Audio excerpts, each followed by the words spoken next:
Well, well, look who comes crawling back. Oh, please, sir, give me another Choose Your Own Adventure book. And I say, okay. Last time we did it was like September. Yeah. Yeah.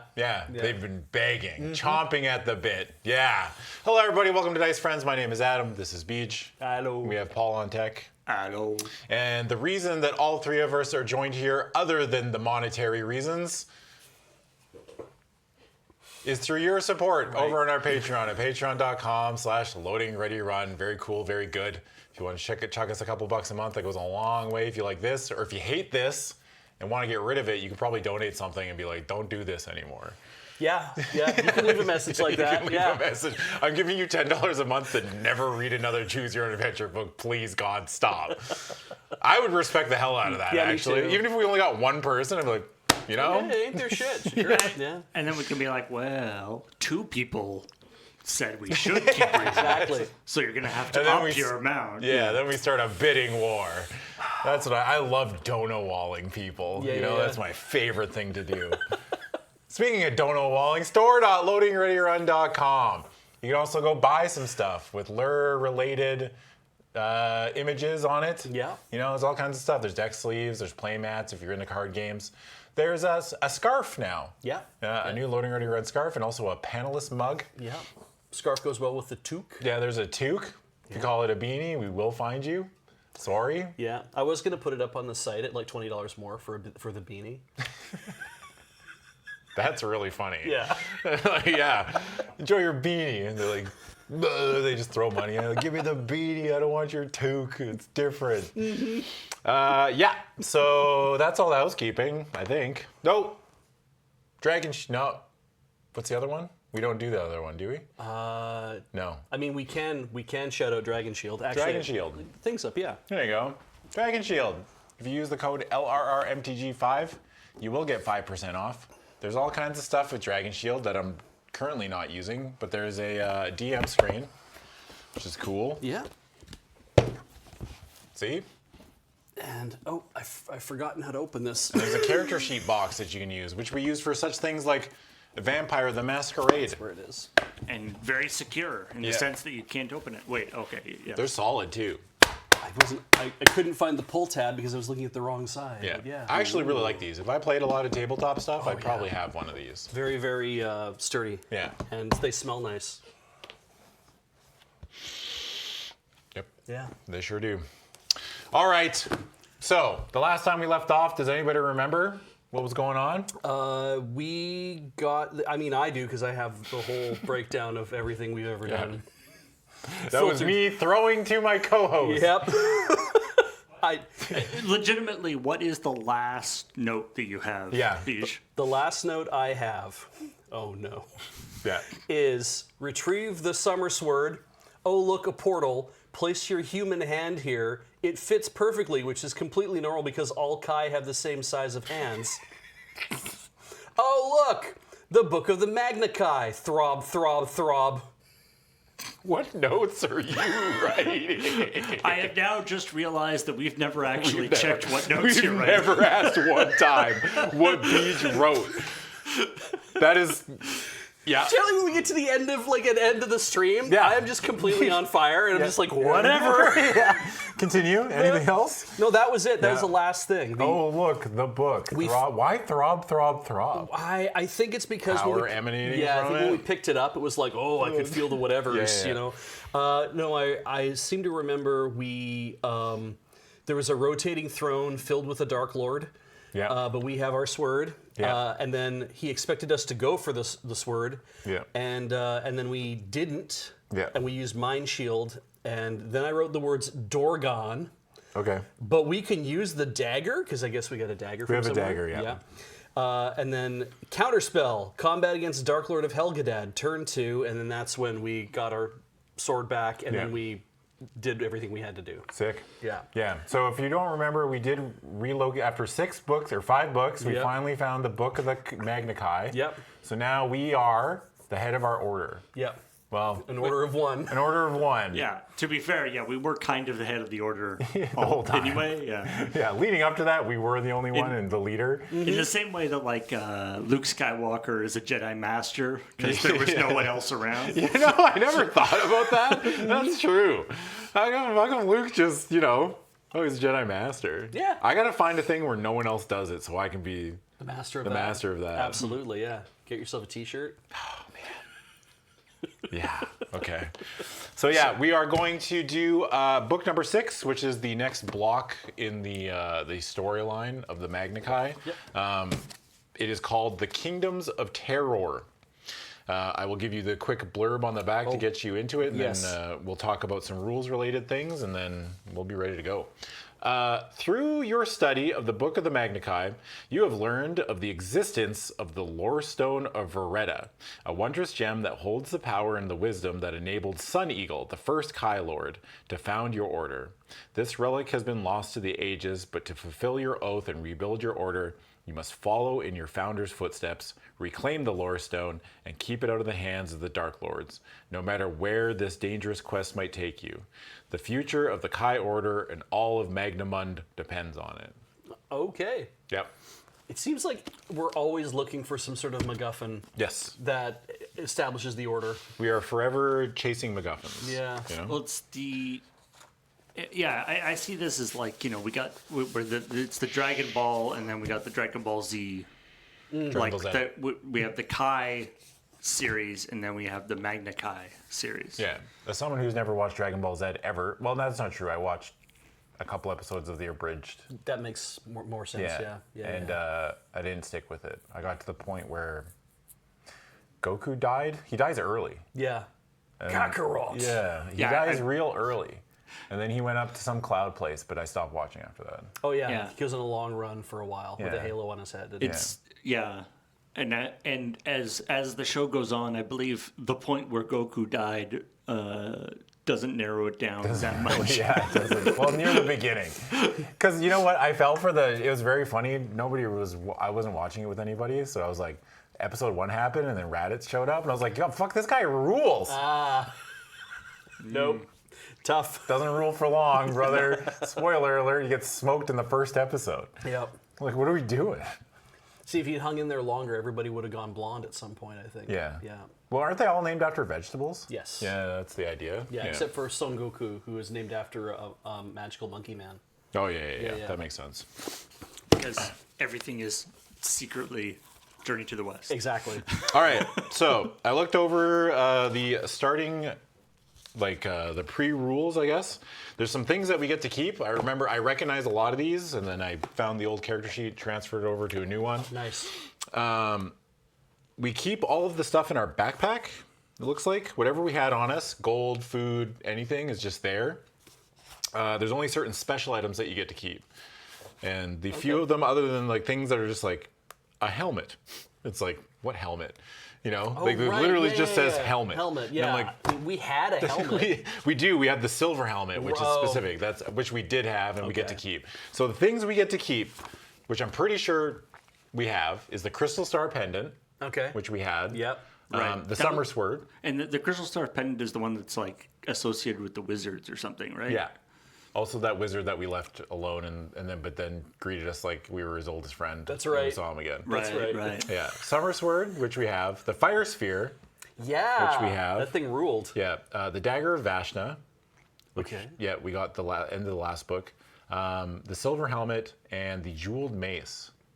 The Jeweled Mace we found just before we went into a random cave. Right. Remember? And then we found a jeweled mace inside that cave before we went to some town looking for some old guy. That's right. And it's like we have a sword that shoots the power of the sun. Yes. So this jeweled mace seems a little unnecessary, Yeah, but I I mean- guess we'll take it. But once they give you the laser sword, pretty much everything pales in yeah, comparison because after that. the jeweled mace has we have expertise in maces. Yeah. Right? Yeah. So that's I kind think of we did. Yeah, that's what we picked.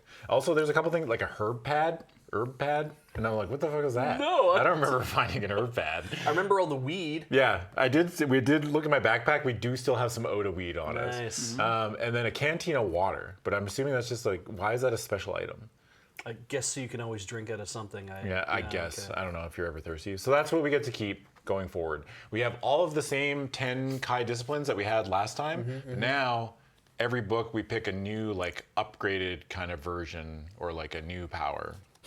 So you've got the super duper Kai disciplines. Yeah. Tell me, greater invisibility? Do we just like us and people around us? Just wait. Yeah, I picked 3. I'm not going to go over all of them. That's fair. The 3 I picked was invisibility. The Magna Kai skill allows you to blend in with your... This is very funny, too.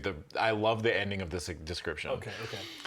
Magna Kai skill allows you to blend in with your surroundings, even in the most exposed terrain. It will enable you to mask your body heat and your scent, and to adopt the dialect and mannerisms of any town or city that you travel to. Wow. Which makes no sense, but whatever, man. Yeah, holy crap. So in addition to invisibility, it's also like disguising. Yes. I guess. So now when I would show up in New York City and be like, hey, I'm walking here. Yeah.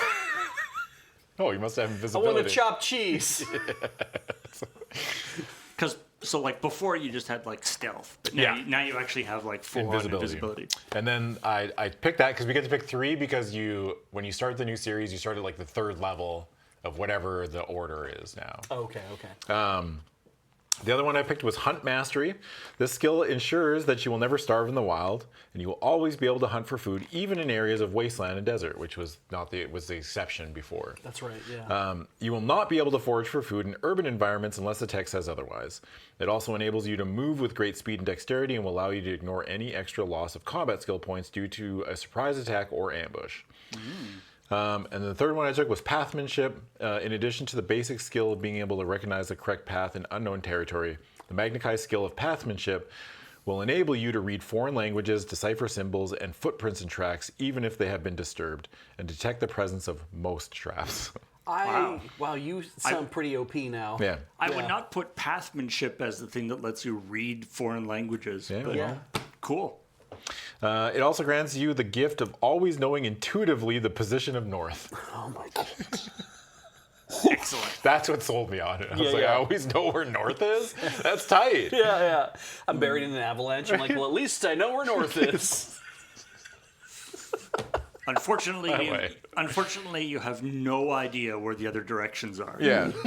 Not a single idea. But yeah, those are the 3 I took. There were some other ones, like the psionic stuff is back. Right, yeah. There's like Psi Surge, which you can mind blast, and there's a screen you can put up a shield. Ooh, okay.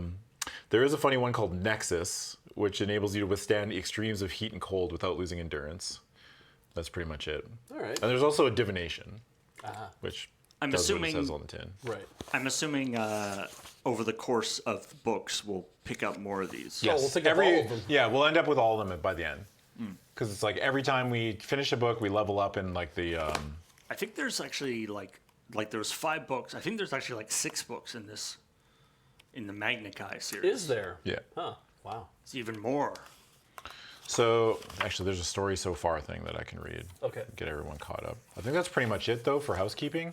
We have like 29 hit points and a 19 combat skill now. Those don't matter. No. Combat, we usually make up something funny that happens, and we just skip it all because combat in this game is not interesting. Dying is not interesting. That's true. And I refuse to just start over. Yeah. You know, from the beginning. We're not going to go back to book 1. Yeah. Because we died. The worst things that can happen to us is that we get on the wrong path or we end up in some weird area. And it's like, well, we got to back up like 3 steps. Yeah. So, Or we get stuck in a loop. Yeah. We can't figure our way out of these 3 or 4 choices as adults. It's like the same energy of like getting your shoelace stuck in an escalator and dying because you're just not able to remove your shoe from your foot as an adult. Right, You know? yeah. Or that other adults watch it happen as you like slowly get dragged to your death. Yep. You know? Not that I've thought about that a lot, but As a child specifically, or even as an no, adult? even now. Every Even time now. I get on an escalator, bro, I'm Yeah. like, this could be it. You're just like, I should take my shoes off now. Yeah. But I just think about like me, my shoelace getting stuck, and me be like, oh no, and then dying like goddamn Christopher Lloyd and Who Framed Roger Rabbit. Do that exact same thing where his foot's just under the thing, and it's like, we're gonna watch this happen in slow motion. Yeah. And, That's what I picture in my head every time. It's probably when I was younger, I watched that movie a lot, and then I just kind of equated it to. Because you used to hear all the time when you were a kid, like, people get stuck in escalators, like, don't, escalators, shoelaces. Exactly. You know, they have teeth. Yeah. Bite your foot off. They'll get you. So, yeah. All right. And as a quick note before we started, I did want to give a shout out to the author of this of the series, Joe Dever, as well as the illustrator Gary Koch, who they both around the year 2000 as a quote unquote millennium gift, dedicated the all of these books like into the public domain effectively. I don't know if it's actually the public domain, but they basically said, we're going to put these out there so the text of the books is freely available on the internet, and you can go check it out, and the text and the images and everything, which is just kind of a cool thing to do. Because Paul is going to put all that on screen for us. Yes. While we are playing. Although that being said, they are still being published, which is what Adam has, the hardcover newer publications. And apparently what we have learned over the course of this series is they have made some edits. Yes. They have tightened up some language in a few places and expanded language in a few places. Yeah. And some numerical changes randomly. Yeah. So anyway, we shall see how it goes. Catch us up. What is the All story right. so far? The story so far. You are Kai Master Lone Wolf, the last of the Kai Lords of Summerland, and the sole survivor of a massacre that destroyed your warrior kin during a bitter war with your age-old enemies, the Dark Lords of Helgadad. 3 years have passed since your triumph over the Dark Lord Hakan at the Tomb of the Majan. And for the northern realm of Summerland, these have been 3 years of peace and prosperity. Since Hakon's defeat, the power of the Dark Lords has waned. Rumors abound of a civil war raging in Helgadad, as the lesser Dark Lords fight each other for power and dominion over their infernal city. Some say that it is a crude and brutal contest to win the Arch-Lordship of Helgadad. Yet, others believe that it was your discovery of a lost Summerlending treasure, the Book of the Magna Kai, that has ignited their furious struggle for power. The Book of the Magna Kai is legendary in Summerland.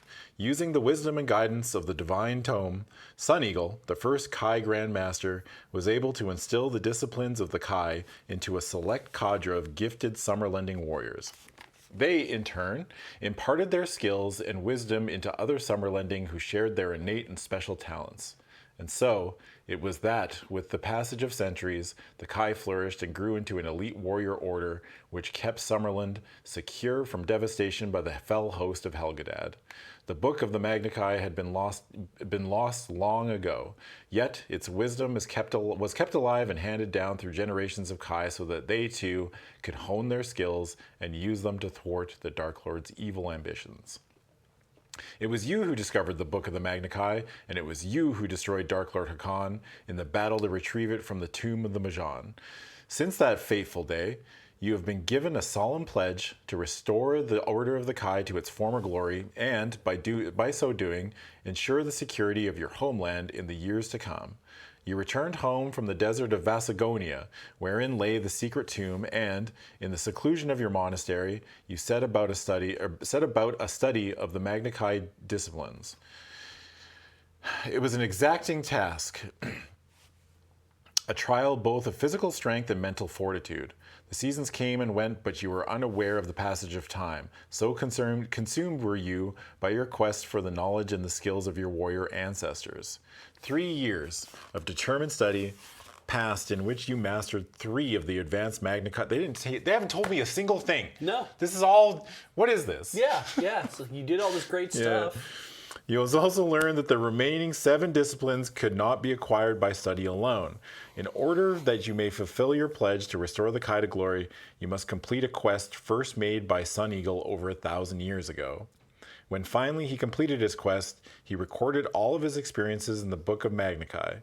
Sadly, much of his script was faded with the passing years. Now only a few of his wise words remain to guide you. Seek and find the lore stone of Vareta, for this wondrous gem holds the power and the wisdom, are the only words that you can still decipher of the Grand Master's handwritten chronicle. So basically, this book has paid DLC. Yes. Yeah. I'm imagining that the book you're reading is like what you're doing, and then the Magikai book is the like chronicle of it, Yes. which is basically what Beej is writing. So Oh, Paul! What are you doing You've, to us? you've cracked it wide open, Paul. Yeah. So you have to read. So it's like you're reading this book that's interpreting what actually happened. Yes. Throb, throb, throb. Oh, I want that one. Page 97. Yeah.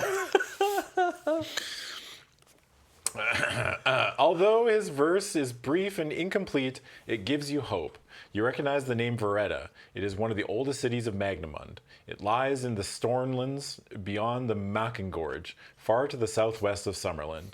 You resolve to set out upon your quest without undue delay, for the war in Helgadad will not last indefinitely, and the Dark Lords have sworn to conquer your country and exterminate your people.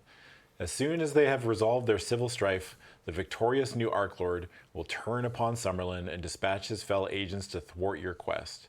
You must therefore act quickly and with great stealth, for your life and the future of all Summerland depends upon the success of your mission. And so, guided by the words of your ancient mentor, and with the shadow of the Dark Lords ever present, you set out upon the quest for the lore stone of Veretta, unaware of the wonders and the dangers that await you in that distant, war-torn city. All right. If you had known that time was of the essence, you maybe could have not waited 3 years before you went. It's a long read, that book. Yeah, like, wait a second. Took me 3 years to read this book. Why do we need to read this book for 3 years? Yeah, It's not. They even specifically said a lot of it is unreadable. Yeah. It just kept going. You're not a fast reader, okay? Also, if you're like the last remaining Kai master, or now you call yourself a Kai master because you're the last remaining Kai. It said you return to your monastery, and I'm like, sure, but they don't say anything about like, and then you rebuild the order with thousands of men and taught them how to be Kai. It's like none of that happened. You're like, oh, my country's in danger. What should I do? I know. I'll fuck off to wherever and go find a magic stone. Well, the idea I think is that that he needs to get all the information from this book before he's ready to teach more people. Just like Sun Eagle, basically. He's not confident enough. He has not. The book has told him that he is not qualified to teach anyone yet. That's right. So, he's like, well, I can't just start teaching people because the book told me. Yeah. What we needed was like a third-party straight person, not like straight the sexuality, but someone playing the straight person to be like, bro, we can just teach people. It's okay. Yeah. Nobody's gonna know. Like, we can just rewrite the whole book. Nobody. Shit. You can write your own notes in the back if you want to. We have a tactical nuke sword. So, because you were only like an initiate when everybody else was toasted, right? Yes. Mm-hmm. So you do not have a lot of. You kind of have picked it up over the years, but all right. All right. Passage number 1. We all ready? Yeah. Let's do it. All right, Twishap.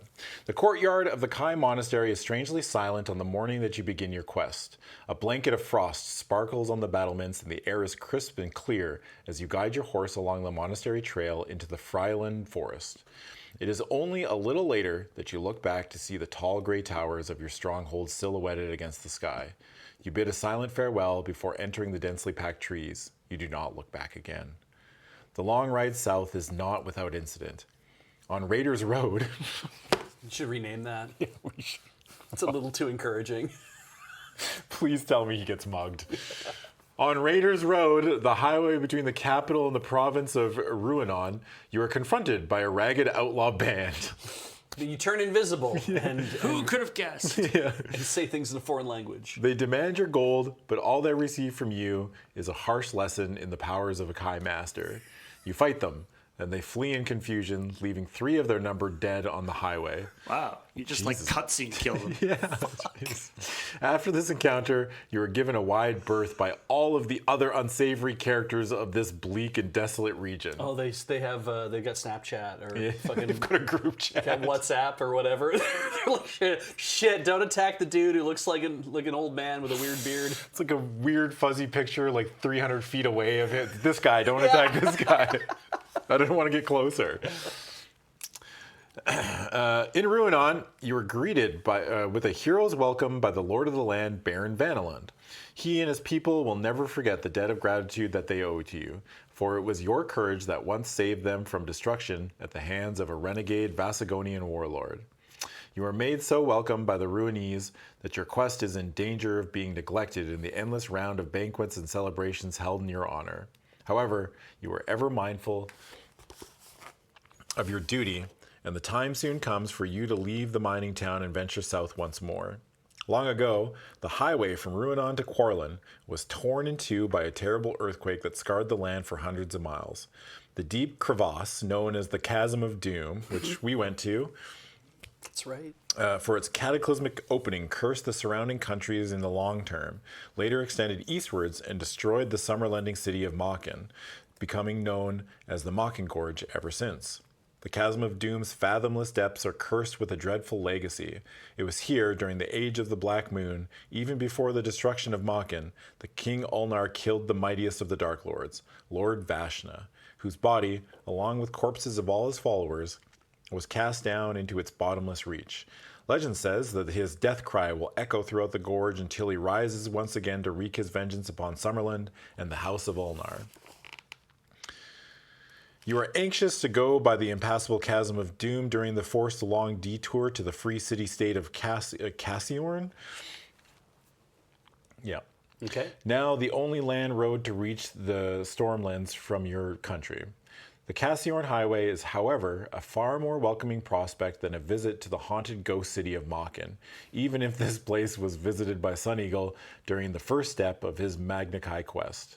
Gradually, the fertile plain of the Ruinon homelands gives way to the sparse vegetation along the borders of the dry main. There, like a jewel rising out of the desert, lays the city-state of Cassiorn. You stay in the city of merchants is a brief but profitable one. A stroke of luck, assisted by the use of your Kai skills, gives you a much-needed win at the gambling house of the Silver Sage. Why are we gambling? We gotta make money somehow, I guess. And I mean, nobody's perfect. We all have our vices, Yeah. but I would never have guessed gambling. not only that, we cheated at gambling. I was gonna say it ain't gambling if you're not losing. Like if you've got a surefire winning system. Yeah, why are we cheating? That's insane. With the gold you acquire there, you replenish your supplies and purchase a fresh mount for your ride to Quarlin. 5 days later, you arrive safely at the outskirts of Quarlin, and in the evening twilight, find yourself gazing upon the fortified wall that surrounds this quiet river town. To reach Veretta, you must cross the river, and only here, at Quarlin, is there a bridge that spans the fast-flowing waters of the Quarl.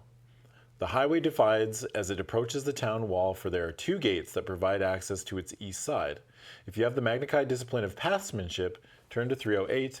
If you choose to approach the north gate of Quarlin, turn to 137. If you decide to approach the south gate, turn to 225. Well, I have the Pathsmanship power, so we're going to go to 308. The very first decision we make in the game is dependent upon one of our powers, which Yeah. is a little weird. Have we ever Well, had I to mean, do you that can before? choose. I mean, if you don't have it, then yeah, I guess Yeah. I don't know if we've had that either. Yeah. Yeah. Your Magna Chi skill reveals to you the meaning of a symbol which is carved into the stone above the stone south gatehouse. It is a winged spur, the emblem of the army of Lyris. This gate is the entrance to a guardhouse. The highway that leads to the north gate shows signs of heavier and more frequent use. Its deeply rutted surface bears the brunt of regular merchant traffic to and from the city of Cassiorn, whereas the tracks that scar the surface here are only those of iron-shod horses. As the border guards of Lyris have a notoriously poor reputation for hospitality, it would be wise to avoid them whenever possible. So we're going north, I guess. 137? Yeah. All right. So your magical skill of pathmanship told you to take the road that most people were going down. Yes. Okay. Yeah. That's fair. Yeah, Paul. Fair enough. Yeah. There's just like one road that's just like messed up, muddy, wheel tracks, everything else. Another road, just a bunch of horseshoe prints. You're like, I think that one goes out of the city. Yeah. A peasant wagon and a merchant caravan, both bearing the Toa tree emblem of Cassiorn, are waiting in front of the town gate. You bring your horse to a halt and take your place in line as slowly the great door of a rust-red iron creaks open. A guard appears and gestures to the wagon and caravan to enter, but he brandishes his spear menacingly as you prepare to follow close behind them. The town levy is 3 gold coins, stranger. Pay or turn away. What are your choices? If you wish to pay the town levy, give the guard 3 gold crowns and turn to 332. If you do not wish to pay the entrance tax, you can attempt to ride past the guard by turning to 115. So he's like, I'll take $3. And you're like, you just spur your horse and leave. I ain't giving you Yeah, that. come back. I mean, what is he gonna do? Kill my horse? Yeah, what's he going to do? Throw a spear at me and kill a horse? Whoops. Whatever, I'll pay him. I got so much money. I'm not here to pick fights, Beej. Yeah, that's true. You know? did do all that gambling and won a whole bunch of money, and then immediately spent all the money you earned, but not the money you had in your backpack. Yes. 332. That's called playing with the house's money. Yeah. Yeah. Playing with house money.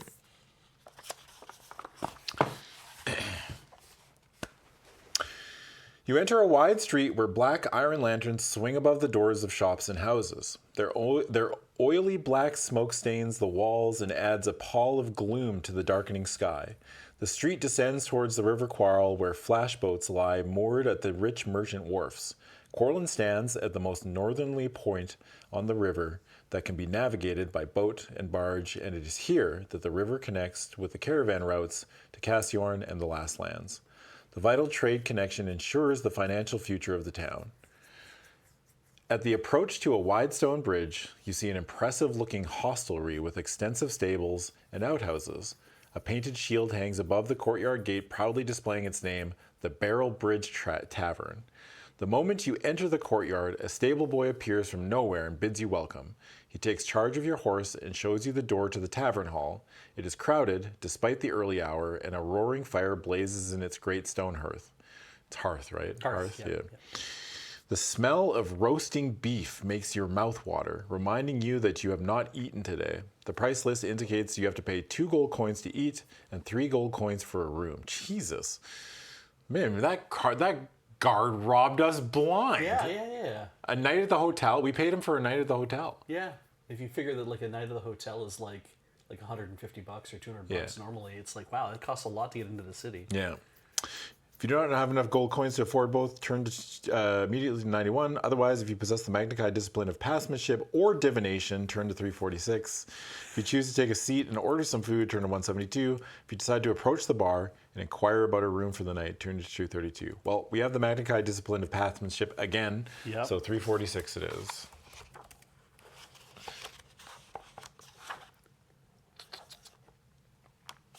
$346. Seated near to the fireplace are 3 surly-faced drinkers, their tunics stained with the grime of travel.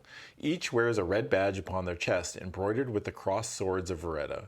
You can tell from their demeanor that they are soldiers of fortune and probably in the pay of a captain who comes from the same city. If you wish to join these mercenaries and perhaps find out more about the city of Veretta, turn to 125. If you decide not to approach them, you can go to the bar and ask for a room, or you can take a seat and order some food. Yeah, I'll talk to the guards. Whatever, man. How bad could it be? 125? So that's you're going to Veretta. You're not in Veretta yet. No, we're going there, yeah. But these are some guys who are apparently from there. I'm a people person. Yeah.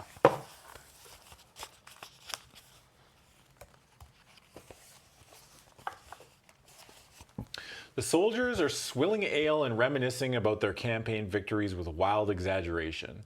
They are brash and loud, yet an uneasy silence quickly descends when they see you approaching. You notice that their hands are no longer grasping mugs of ale, they are now resting nervously upon the hilts of their heavy-bladed swords. If you wish to offer to buy them a drink, turn to 30. If you want to ask their permission to join them, turn to 260. If you decide to ignore them, you can take a seat elsewhere. Well, I'll buy them a drink, whatever, man. Yeah. I have so much money, which I'm only going to be saying probably for the next few page turns, and I'm like, I'm so broke. What happened to all my gold? I'm broke, dude. That's to be what happens to us, right? Yeah. We lose all of our money and Yeah. oh.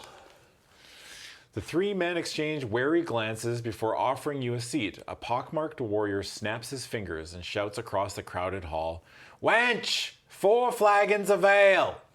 Beer is drawn into 4 large earthenware vessels, each holding a half a gallon of ale.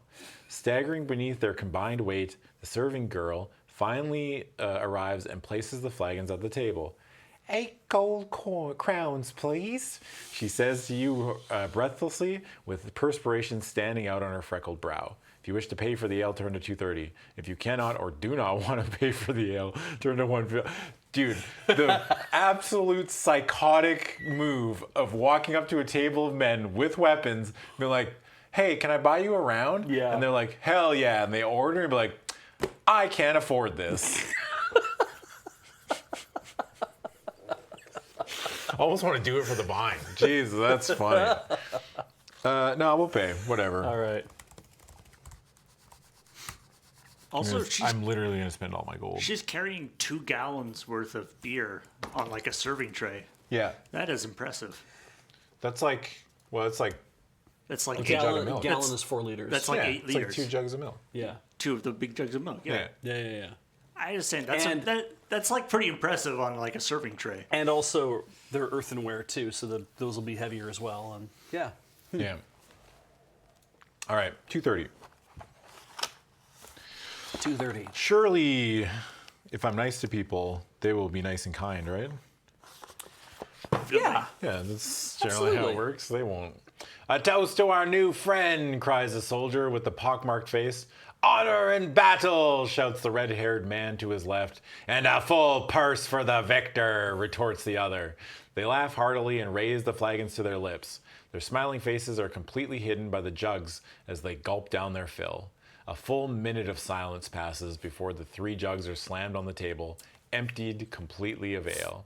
The strong beer soon dissolves their guardedness, and they become very talkative about themselves. You take this opportunity to ask them what they know about the lore stone of Veretta. "Legend," belches the redhead. "Myth and nonsense." Oh, good. "Not so," interrupts the pock. It's not even his voice, but I don't care. "Not so," interrupts the pock-faced one. "It's real enough, but it was lost years ago. The lower stone is magical. They say it holds the power that can turn an ordinary man into a king." Ooh. King Kai. Upon hearing this, the other soldiers begin to snigger. The pock-faced soldier ignores them and continues. "The lore stone isn't any longer in Veretta. Hundreds of years ago, during the War of the Lore Stone, it was stolen by a Salanese prince who used it in battle to inspire his followers. That fool believed that it made him invulnerable. However, this was not so. He was killed in battle aboard his barge at Ren or Lewin. The lore stone was lost when it fell from his hand into the depths of the River Storm. Yet, that is not the end of the story. I've heard many tales about the scepter having been found, but none are really true. Legend holds that whoever wields the true lore stone shall be the rightful ruler of all the Stormlands. For this reason alone, or more than any other, the lore stone is coveted by many unscrupulous lords who are dream of having such dominion. If you wish to know more, you should go to Veretta. There are many learned folk who have devoted their entire lives to the study of the lore stone. The soldiers and sages of Brass Street, for example. Ah, yes, the sages. They'd be the ones who could help you best. You thank the soldier for his assistance and then take your leave of the company. If you now wish to order some food, turn to 172. If you decide to go to the bar and inquire about a room, turn to 232. I don't know, my stomach's full of 2 liters of strong ale. Yeah. Wow, so this guy's like, haha, I have the lore stone. It makes me invulnerable. Yep. Now, it has a lot of powers, but that is not one of them. It was then picked up by a hobbit. Yeah. All right, 172, we're going to order something to eat. All right. You choose a seat near the corner, one that is laid for dinner and offers a clear view of the hall. A serving woman soon appears. She is carrying a platter laden with roasted meat, and she proceeds to stack a generous helping onto your plate. 2 gold coins, if you so please, she says, presenting an open hand bloodied by the food. She's just carrying it around in her hand like, money. Yeah, thanks. Yeah. And then I'm going to go use this same hand to grab more meat for people. You pay her and settle down to your feast. While you're eating, you're approached by the innkeeper. He is a fat, oily individual with a small, piggish eyes. Jesus Christ. Continue the trend of just insulting The locals. everybody, every town that you come upon. This complete uggo walks up to me. Clearly a 3. Yeah. My lad tells me that he's tended to your mare. She's in good hands here. These are the best stables in all of Corlin. The man shifts nervously from one foot to the other, as if he is uncomfortable in your presence. You'll be wanting a room, I take it. You finish a mouthful of food before nodding your reply. Well, you're in luck, my friend, he answers, obviously relieved that you appeared to be a paying guest. We have one room left. Room 17. Oh, well, room 17, you say? I've heard tell. You hear room 17, room 17. Murmurs all around the room. He produces a plain iron key from his apron pocket and sets it down beside your plate. That'll be 3 gold crowns in advance, if you please. You pay the innkeeper and slip the key into your tunic pocket to continue turn to 219. So 3 gold crowns to get into the city. Yeah. 2 gold crowns to buy 2 gallons of beer. No, 8. 8 gold crowns? Yeah. Oh, Jesus. And then 3 for the room, 2 for the meal. And then 2 for the meal, and then another 3 to... Jesus, We wow. spent $16. Beer is expensive. Yeah, beer's expensive. Yeah, it's expensive. Have you been in a liquor store lately?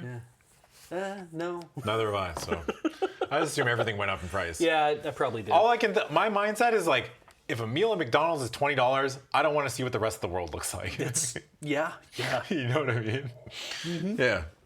So there we are, 219. 219.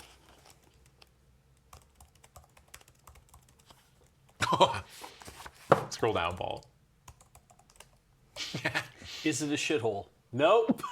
What is? Yes. Oh my God. Yes, dude. Yes. That is a choice of viewing angle, is what that is. It sure is. Yep. Wow. That thing's big. What are we gonna do here? I don't know. Let's find out. Suddenly, there is a mighty crash as the hall doors slam shut. Into the tavern strides a black-browed young lordling wearing a flamboyant costume of ebony and gold. He makes a ceremonious display of removing his velvet cloak and pompously demands food and wine. It takes 3 serving women and the innkeeper to see to his wishes. His manner is so insulting that you are not surprised to see the many scars that disfigure his young face. He must be continually provoking fights and duels. And losing. Getting his ass beat. Yeah. The lordling chooses to seat himself at a table already occupied by a small, thin, inoffensive old man. Why? Why do they feel the need to describe him as inoffensive? He's basically this like Hans Moleman. Yeah. Just pushes him. Oh, okay, you can sit here. Somebody wants to sit with Mole Man. Dude, if I ever get described as inoffensive, I don't know. Like, it's just like, I don't want to. I sat next to this inoffensive looking young man, and then that was it. You know, I'm like, I guess, yeah. I guess it's over for me. Yeah, it's finished. Excuse me. Unassuming, non-threatening. Yeah, let's see. Inoffensive old man. Within seconds, there is a thunderous outburst of foul language. The lordling grabs the old man by the throat, lifts him one-handedly from his seat, and then hurls him to the floor. You stinking, sniveling toad! How dare you sit with me? He bellows. Bewildered and frightened, the little man fumbles an apology, but to no avail. The lordling kicks back his chair and towers over the wretch, his hand now clasped around the silver hilt of his sword. The tavern crowd falls silent. They are viewing the scene with relish, like spectators at a Vasagonian arena, for clearly the lordling's intention is to kill the helpless old man. If you possess a bow and wish to use it, turn to 301. If you got a gun. Yeah. You want to just pull it out now? If you do not possess a bow, turn to 78. Well, I do have a bow. Oh, well. They told me I start with one. So why wouldn't I have a bow? That's true. That implies that you could have lost your bow from leaving to here. Right. You left it on your horse, maybe? Yes. I don't know. 301. 301. I guess if you want to use it. Yeah, that's true. With the speed and grace of movement that marks you out as the Kai Master, you load, take aim, and fire. Loading a bow sounds very weird. Yeah, it does. You load your bow? Yeah. It's like, no, you draw. I'm just going to put some arrows into my... Your arrow pierces the lordling's forearm as his sword is descending, causing his blow to splinter stone, not skull. Do not forget to erase the arrow from your action chart. He utters a shrill cry and spins around, cradling his wounded arm as he staggers back. "Curse you, scum!" he shrieks. "I am Rourke, highborn of Amory. I shall have your life for this, mark my words." Trembling with pain and fury, he struggles in vain to regain his composure. Loudly, he demands his sword and cloak from the innkeeper before stumbling into the night, amidst a welter of threats and vile curses. To continue, turn to 281. As a quick note, recall we have all the same powers as we had in the last books, including telekinesis. Yeah. Which probably could have been a lot more useful than shooting an arrow at him. That's true, actually, now that you put it that way. Oh my god. When you point out that, yeah, it looks a little weird that we could have just, you know? Could have mind blasted him, That'd have been good. Yeah, surely the Mind Blast would have been safer. Mm-hmm. I don't know. Does the Men in Black memorizing thing give you cancer? Like, you know what I mean? Like, I don't know. 280. What did I say? 281? 281, yeah. "My humble thanks," says the frail old man as you help him to his feet. "I am forever in your debt." Taking him by the arm, you escort him to his table, where he gathers up his scattered belongings. "My name is Cyrillus. I am a magician." Bippity boppity boo. Bro, why? I think I needed to grow up in a fantasy setting because I want to be able to introduce people like that. Yeah. "My name is Cyrillus. I'm a magician." Yeah. I feel like he's like a Chris Angel? like a current like a stage magician. Yeah. Watch this, mind freak. I'm mind freaking. So he says meekly, as if apologizing for some weakness or abnormality. "I claim no great understanding of the arcane. My talents are modest by any standard. I only dabble in simple tricks, earning my keep with amusements and sleight of hand to entertain the courtiers of Veretta." Your expression betrays you, and the old man is quick to note your look of sudden interest when he says the word Veretta. If you wish to ask him about the lore stone of Veretta, turn to 83. If you decide not to question him, you can bid him good night and turn to 239. Well, 83 it is. Veretta, you say? I have no interest in that topic. Yeah. Good night. Good night. Well, good night. Yeah. Yeah. Good night. The fuck was that? Yeah. The old man narrows his mousy eyes and looks at you with a cautious gaze. "It is but legend. Some say it contained great power. Others say its power existed only in the minds of those who crave to own it. Whatever the truth is, the lore stone has been lost for hundreds of years." You sense that the old magician is not telling you all he knows about the lore stone. If you choose to identify yourself and confide in him the nature of your quest, turn to 119. If you decide not to reveal your identity, you can bid him good night by turning to 239. Get out the thumb screws.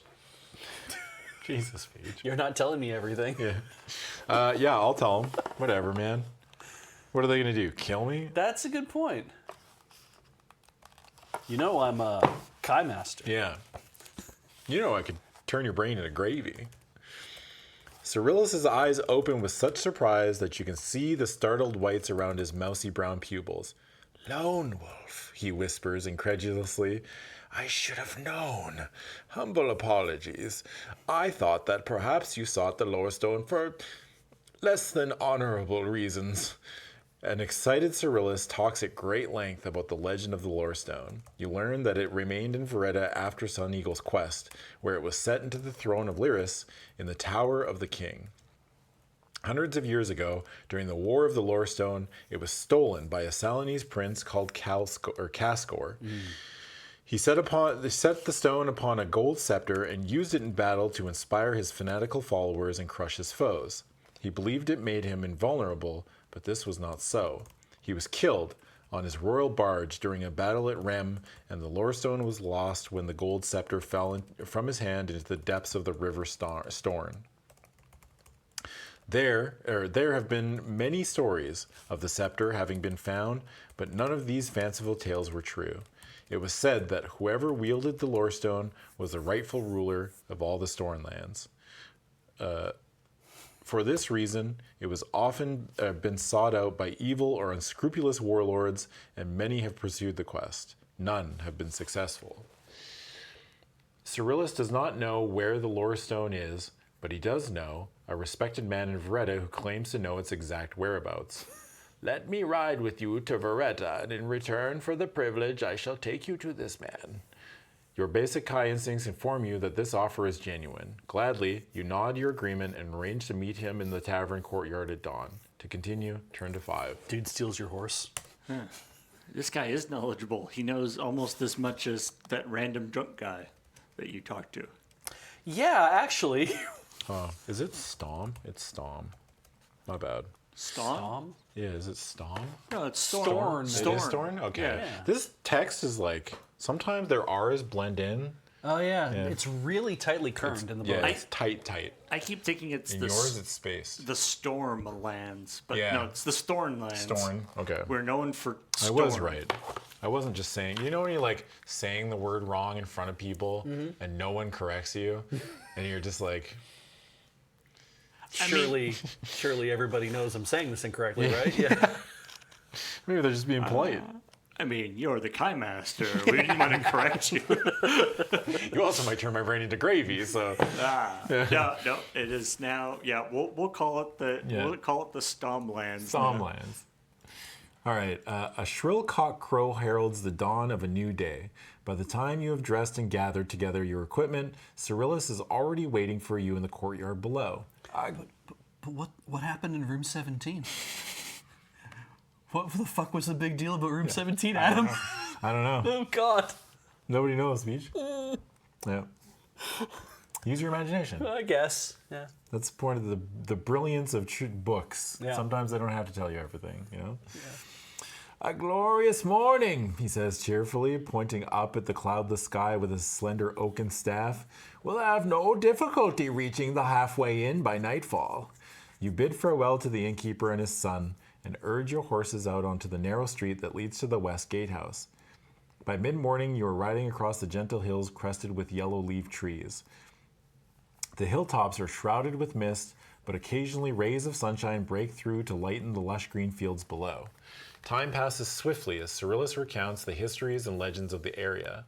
You learn that the rich and fertile kingdoms bordering the river Storn have a wild and turbulent past, swept by wars, divided by empires, split by national rivalries, and the ambitions of petty princes who prey continually upon one another and the rest of the populace. Lyris is embroiled in war with Magador, Deldin with Salani, and Salani with Slovia. Battles are fought, lives are lost, and the land is pillaged with grim regularity. How much do you want to bet that person that we insulted in the thing was a prince of one of these? Oh, he did say Warring. he was highborn of Amory. Yeah. Yeah, he's might be a city in one of those. Only the mercenaries and the crows seem to prosper from these perpetual conflicts. It is mid-afternoon when you catch sight of a small village on the road ahead. There are many wagons parked beside the highway, and a crowd is gathered in a field nearby. As you ride past, you notice a large placard nailed to the side of one of the wagons. Archery tournament. Entrance, 2 gold crowns. First prize, the silver bow of Duodon.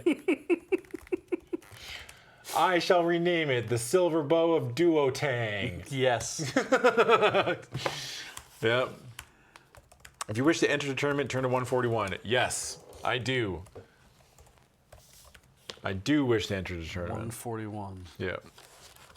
I want that silver bow. Give it to me.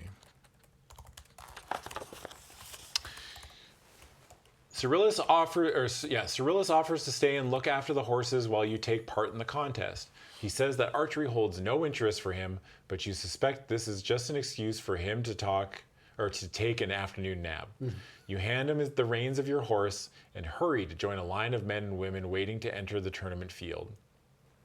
The event reminds you of a summer lending village pageant, and the jugglers, the dancers, and the numerous sideshows all add to the festive spirit.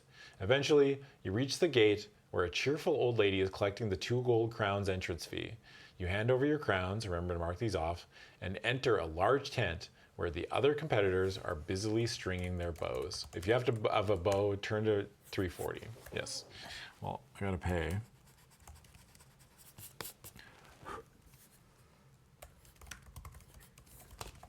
And then we go to 340. I do, man, for someone who's got like a singular mind, we have to do this mission. Yeah, I sure do fuck around a lot. Yeah. Like we have to get there as quickly as. Ooh, what's that? Yeah, it's like, ooh, archery contest. But it's the silver bow of Duotang. I hope to God, frame 1, we use one of our Kai powers to cheat. Yes. Yes, absolutely. I hope. It's also one of those like. It's a very like a Wile E. Coyote like. You know, like, we need to catch him. Quickly, run ahead, set up a sign that says archery contest. Oh, yeah. That'd be so good if it was an ambush. Yeah. And then we'll paint a picture of an archery contest on the wall, and he'll run into it.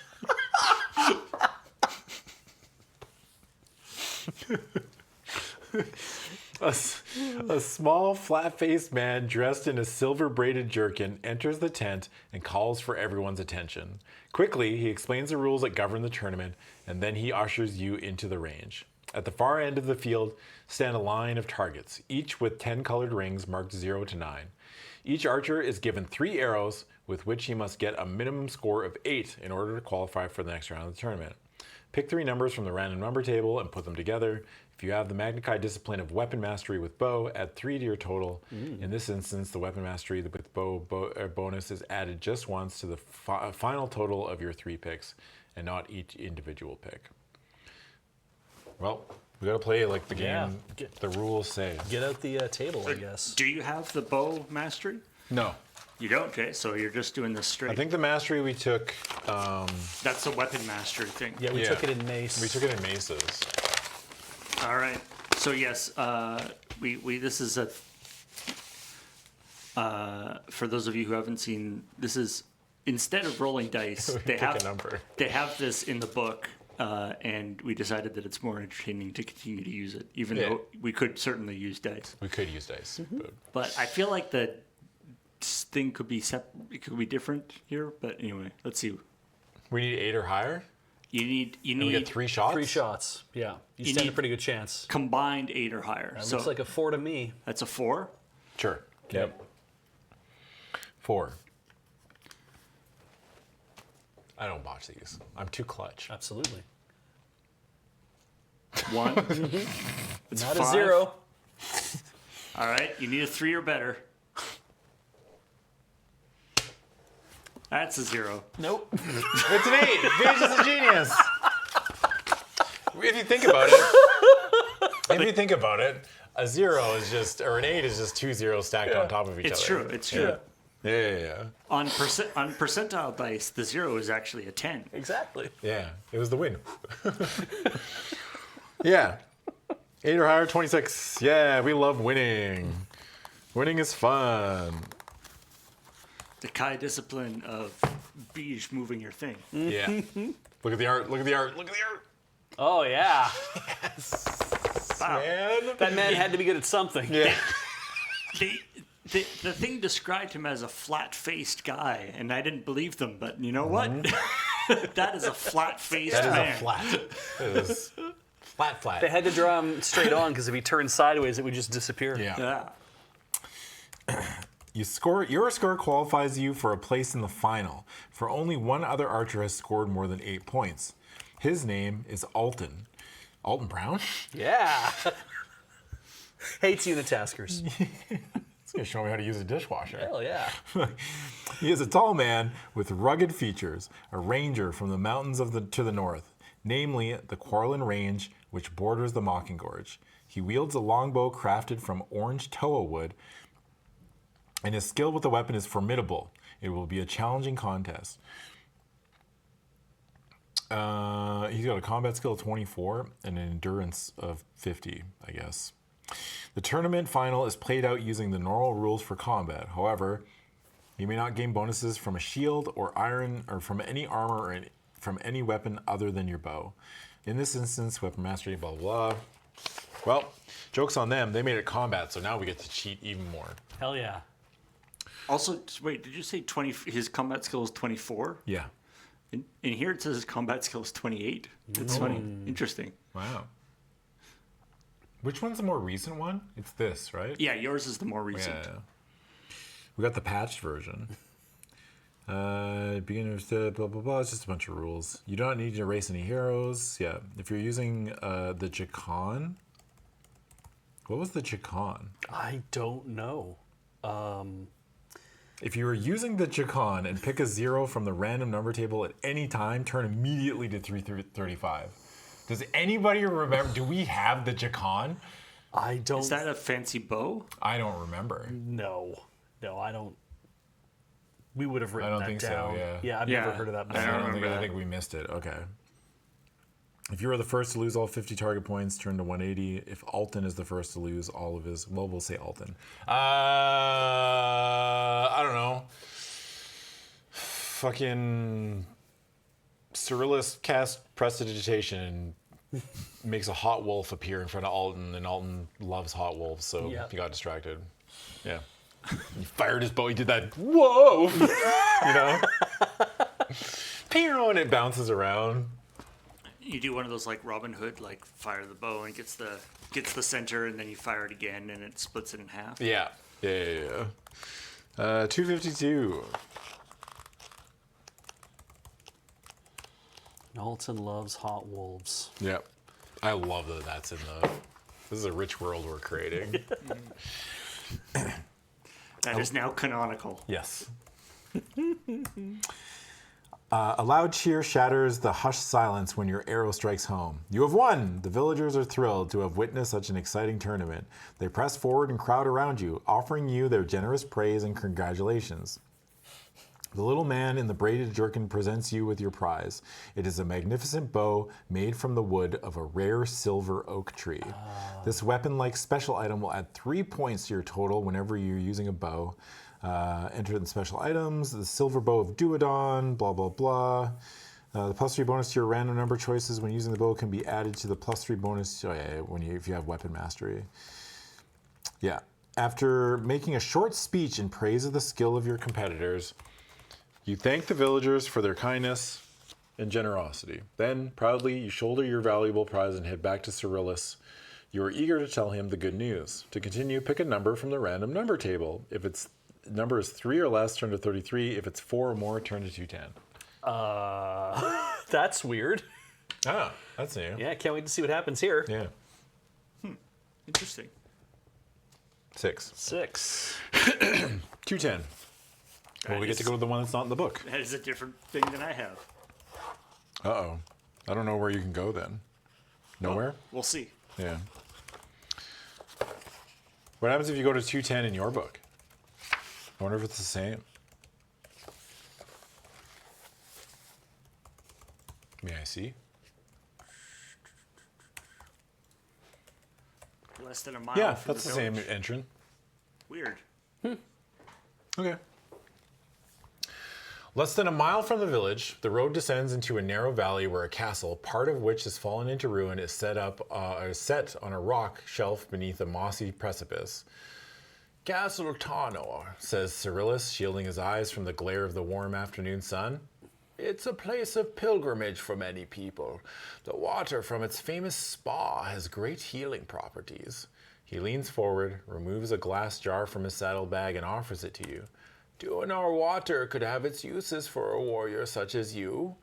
If you wish to take the glass jar and go collect some 2 in our water, turn to 63. If you decide to decline Cyrilus' suggestion to explore Castle Tuanar, you can continue on your journey to Veretta by turning to 134. Well, I go where my captain tells me to go, and as far as I'm concerned, this old man is now the leader. 63 it is. If a man offers you a glass jar, Yeah. asks you to fill it with water. It's true. It's just Minotaur piss. Why? I don't know. Just is. Okay. Oh, by the way, I just did a quick looking it up. So the Jaqen, if you don't have a bow, it's like, hey, you can pick one of these 3 bows. Oh. And there's a bunch of bows there. The Jaqen is just like one of the bows there. And if you roll a 0 with that one, it breaks in half. And it's an auto lose. That's funny. Oh, that's rough. Like it. That's rough, buddy. Was that My Girlfriend's the Moon or something? That's rough, buddy. The path which leads to Castle Tuanar is steep, slippery, and far too treacherous to be attempted on horseback. Cyrilus offers to stay and look after your horse while you fetch some spa water, saying that he is too old to climb the hill track. You smile, suspecting that it is just an excuse for him to stay here and take an afternoon nap. Yes!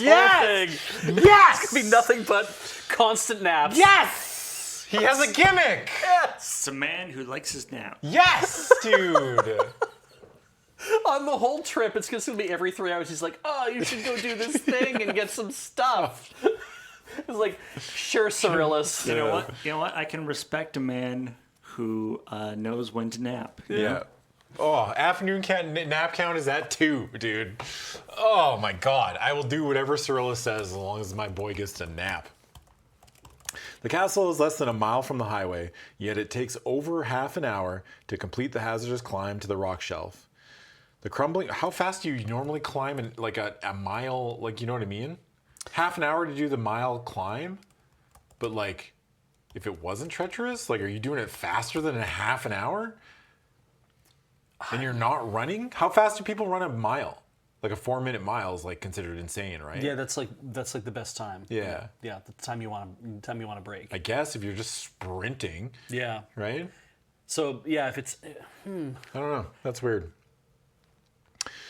The crumbling castle walls are covered with damp foliage and mildew, and the overhanging precipice envelops the keep with its gloomy shadow. You follow the sound of dripping water until you find yourself in a small chapel. Here, you discover a rivulet of sparkling spa water. Oh, excuse me.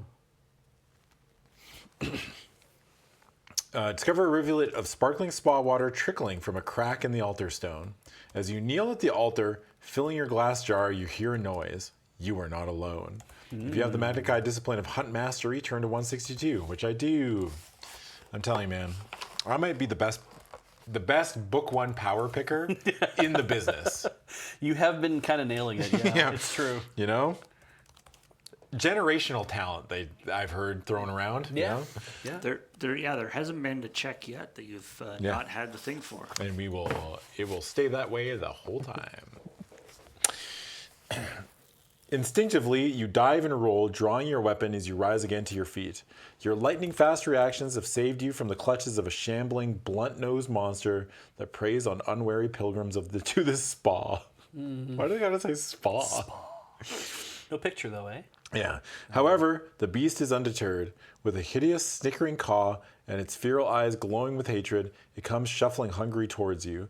If you have a bow, turn to 198. If you do not have a bow, turn to 343. Well, I do have a bow. Oh, do we have a bow? We got the seem to be silver bow of Duotang. Yeah, very big on long range stuff this time. Well, that's like new with the expansion, so they're really trying to like. Yeah, exactly. The bow is new. They're like, we're gonna give you a bow. Yeah, give you a lot of chances to use it. The tutorial section where it was like, we're going to teach you how to shoot a thing through a guy's arm. Doesn't a sword that shoots lasers count as a long range weapon? It does, Paul, but Yeah. we're forgetting about that. They've only just discovered bows. Let them have their fun. The past 3 years, everyone was using the technology to, how do we counter a laser sword? How about a small piece of wood fired through the air by a string? Yeah. I said 198, right? Yeah. Yeah. There's only enough time for you to fire one shot before the monster is upon you. To stop the creature dead in its tracks, you must hit a vital organ, but in the gloom of this ruined chapel, it is difficult to see your target clearly. Can we decide if it's a spa, a haunted mansion, or a chapel? Which one is it? Well, could be all three, you know?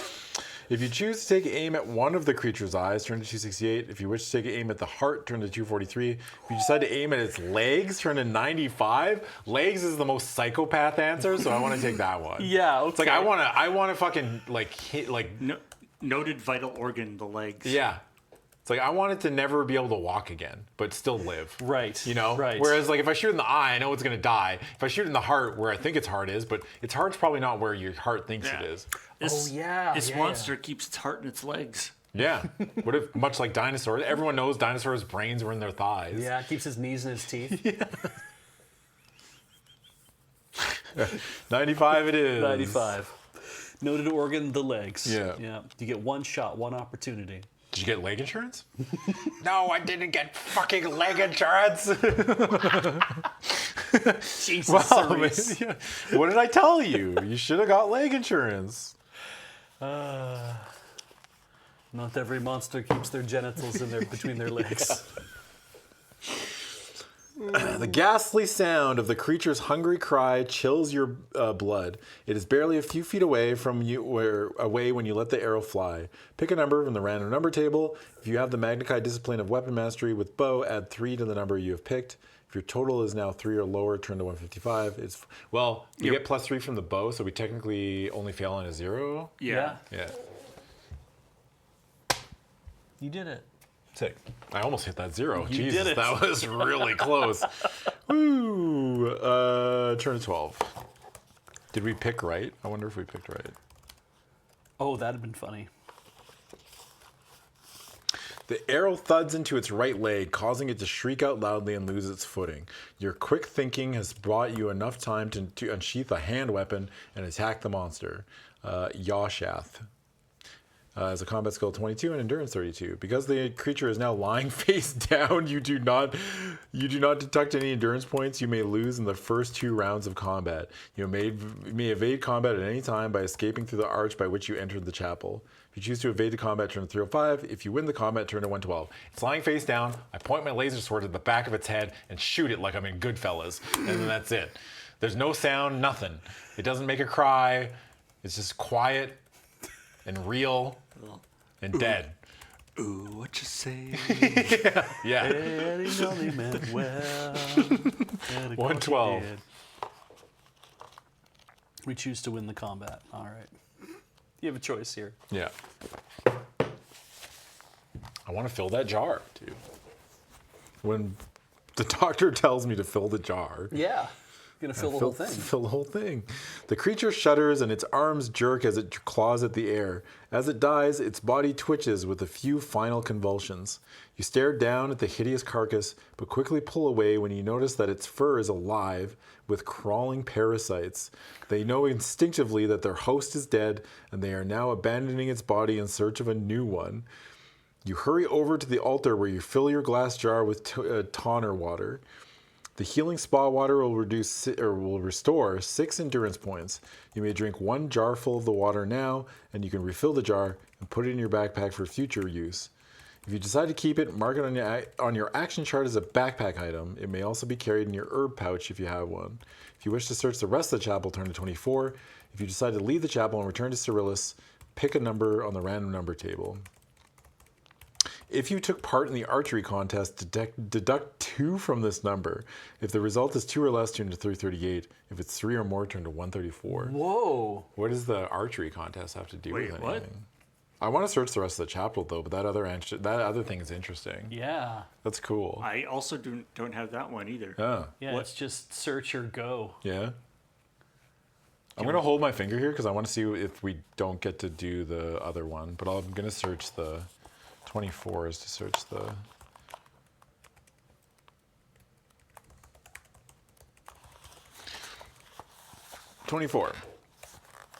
The chapel has lain derelict for many years, open and exposed to the elements. Very little has survived. In one corner, you discover a gaping hole that opens into another chamber below.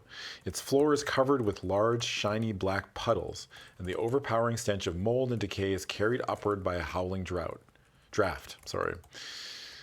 A rat sits on the remains of a corpse, staring up at you in surprise. The dull green light of the chapel reflecting in its peppercorn eyes. As you become accustomed to the gloom, you realize that this room is, in fact, full of corpses. They were all unfortunate victims of the Yawshath. Then your gaze is drawn to a gleaming bronze warhammer that lies across the chest of a smoldering corpse.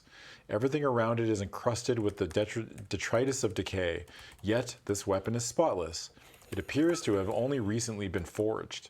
If you have the Magna discipline of Nexus and wish to use it, turn to 276. If you have a rope, you can attempt to retrieve the Warhammer by returning to 101. I do have a fucking rope. Oh my god.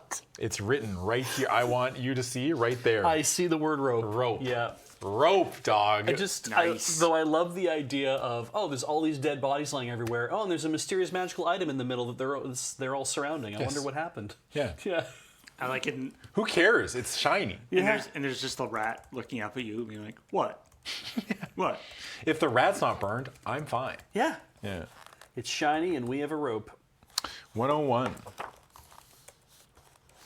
Because more close range weapons is really what we need. Yeah, Paul. I'm just collecting weapons for the sake of collecting them. You know? I don't actually want to use them. You make a noose at one end of the rope and lower it carefully through the hole in the floor. If you can just slip the noose around the head of the warhammer, it should tighten as you pull up on the rope. You will then be able to draw the hammer upward. Pick a number on the random number table. If you have the Magna discipline of Hunt Mastery, add 2 to the number you have chosen. Or 3 if you also completed the lore circle of fire. That is, if you possess the Magna disciplines of Weapon Mastery and Hunt Mastery. If you possess a long rope or 2 or more ropes, add another 2. If your total is 4 or lower, turn to 348. Wait. So we add 2. Wait, what's a long rope? I don't know. How long does a rope have to be a long rope? That's true, actually. What's the average? I mean, what's your average like D&D bundle, buy it out of the shop rope? It's like 50 feet, right?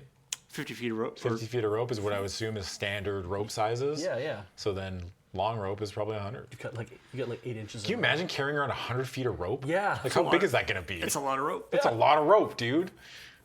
You have 8 inches of rope. Shut up. Hey. An 8. 207. I'm so good at picking random numbers. You are. Man, that's sick. Your Magna discipline reveals the man's hiding. Wait, the man's hiding spot. 207. Did I say 207? Yeah. Okay, yeah. Never mind. I was looking at the. Yep.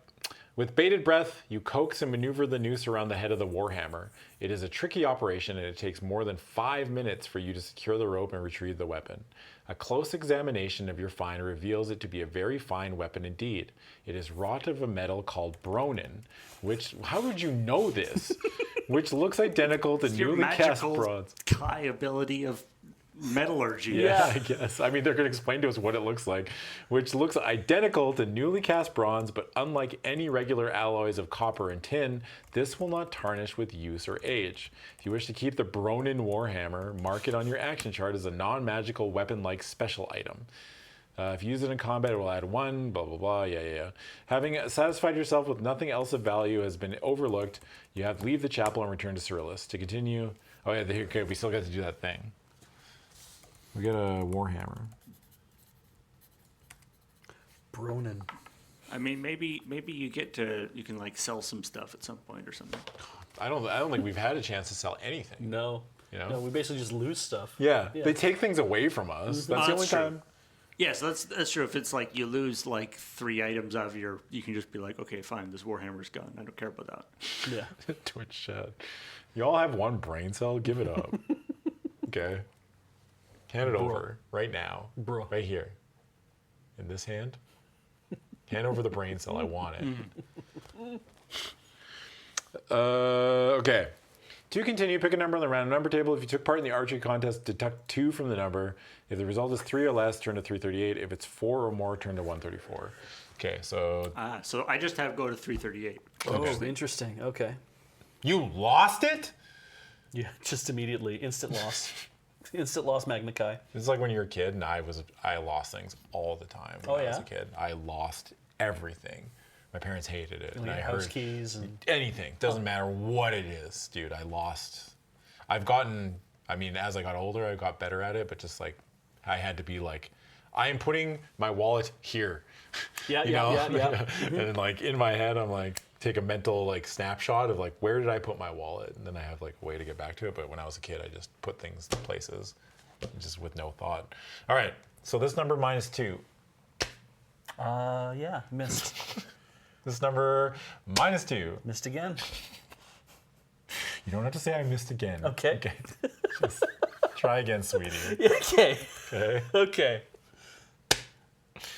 You're really good at that 1-0. Yep. Yeah. 0 it is. We got a -2. 338. Okay, we do go to 338 then. All right. Well, that's where I was going to go anyway. I'm getting glimpses of the art. I'm trying not to stop to stare at it, you know? God, I love these old books, man. A shock awaits you at the top of the hill track. Staring down into the valley below, you see your traveling companion embroiled in a struggle with 6 armored horsemen. They have him surrounded, and his attempts at resistance are short-lived. You see him struck on the back of the head and fall limply across the neck of his horse. He was napping. Yeah. Yeah, wait a second. He was supposed to be napping. A moment later, the riders are galloping away with their unconscious captive. They're heading off along the highway to the west. By the time you reach the base of the track, the riders are little more than dots on the horizon. You sprint towards your horse, intent on giving chase before they disappear from view completely, and as you take hold of the reins, you notice Cyrilus's oaken staff lying on the ground. You retrieve the staff before setting off in pursuit of your companion. To continue, turn to 39. Cyrillus got kidnapped. Yeah, the bandits stole our old man. Wow, I just raw dog turned to 39. Nice.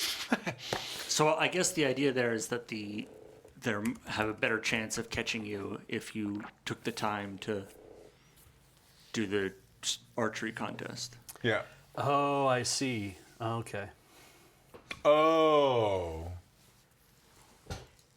Like they had been chasing us, and since we got distracted. That's cool. Yeah, they basically probably been following us from the city we were I like in. that. Yeah. Yeah, that's sick. Again, interesting though that I didn't even have the option of avoiding this fight. So, Yeah. or whatever happened if you succeeded in that I guess role. they just decided that they liked this twist in the story so much you should actually have to do it. Yeah, what if he staged a fake kidnapping? I'm still waiting. I still think this guy's going to betray us. Oh, yeah, okay. Yeah, fair, you know? fair. Yeah. The chase takes you deep into the heart of the Veretian hills. Soon, the highway dips and twists as it plunges into the valleys and hollows that have been carved by the fast-flowing streams before climbing through dense woodland that clings precariously to every precipice and crag. You often lose sight of the riders, but your basic Kai skills of tracking and hunting enable you to follow their trail with ease. It is not until you reach a tiny village perched on the edge of a tree-lined crag that their trail becomes indistinct. However, you notice that there is a stony hill track on the far side of the village. It branches off the main highway and ascends into the trees. If you have the Magna Chi discipline of pathsmanship and wish to use it, turn to 117. If you choose to continue along the highway, or you can decide to explore the hill track. Might as well get a hint. There's like never, I don't know why you would never use the power. Yeah. Like I don't think they've ever been like, if you wish to use this, go to that. It's 'Cause like it never always, hard it's locks never you bad. into it, right? Yeah. Yeah. It always just tells you something. Yeah. Usually just the answer. Like, hey, you should go this way. I'm like, oh, sick. I hate 50-50s. Can we narrow this down? You know? 117. Oh. Scroll down, Paul. Or up. Well, up or down. There's art. There it No, I is. don't have it on this. It must not be associated with this particular. Look. Whoa, I like that. It's a dog. Oh, It I must be see. associated with the like 116 or something, It's or 118. Maybe 116, yeah. Oh, okay, okay. That's a cool picture, though. That dog's big. Gee, I'm yawning. I'm sneezing. One sec.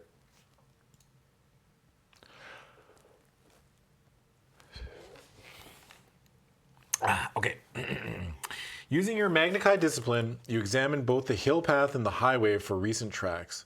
To your surprise, you discover that neither route has been used by the horsemen in these last 3 hours. It can mean only one thing. The riders are hiding somewhere in the village. If you choose to ride back to the village, turn to 52. If you decide to hide in the trees and wait for the riders to show themselves. Yeah. You want that one? Take them out with their bow. I don't know. I mean, ultimately, the decision's been made, right? Yeah, It's like, I mean, it's a group effort. It's funnier if we just sit there in the trees. yeah. Hang out and look at them. It's interesting. These are like 2 totally different options. This is not Yeah. just choose which one to go. Yeah, sure. I'll try 74. You do not have to wait very long for the riders to appear. Beej, your genius. As soon as they think you have gone, they emerge in single file from behind a derelict cottage. Wait, single file? What are they? They're fucking Oompa Loompas? Yeah, they're Tuscan Raiders. Yeah, sand people always walking. Yeah, they are. It's died their numbers. Look, they are Tuscan Raiders. Oh my God. Shit. They emerge in single file from behind a derelict cottage and draw themselves up into a circle in the center of the village. Although they are out of earshot, you can tell by their frantic movements and gestures that they are embroiled in a heated argument. I want to believe that they formed a circle and they put the old man in the middle and they're shoving him back and forth. Hey, Poindexter. Not so tough without your staff now. Yeah. Then they break their circle and ride towards you. Cyrillus, still lying unconscious across his horse, is being towed behind the last of these riders. If you have a bow and decide to use it to ambush them as they come riding past from your hiding place, turn to 20. If you choose to wait until the leading riders have passed, you can launch an attack on the last of their number and attempt to recapture Cyrillus. If you decide to let them all pass and then follow them, turn to 227. Oh, I don't know. More information? Yeah, I guess more info is kind of cool. Interesting, yeah. Yeah, I'm going to wait. 227 sounds fun. It's different. Cyrillus I guess like is- our rule was like if we can avoid combat, we do it. That's right. Because we just shortcut the combat into just being us winning. So it's just like it'd be easy to just go through the whole book being like, yeah, I fight him.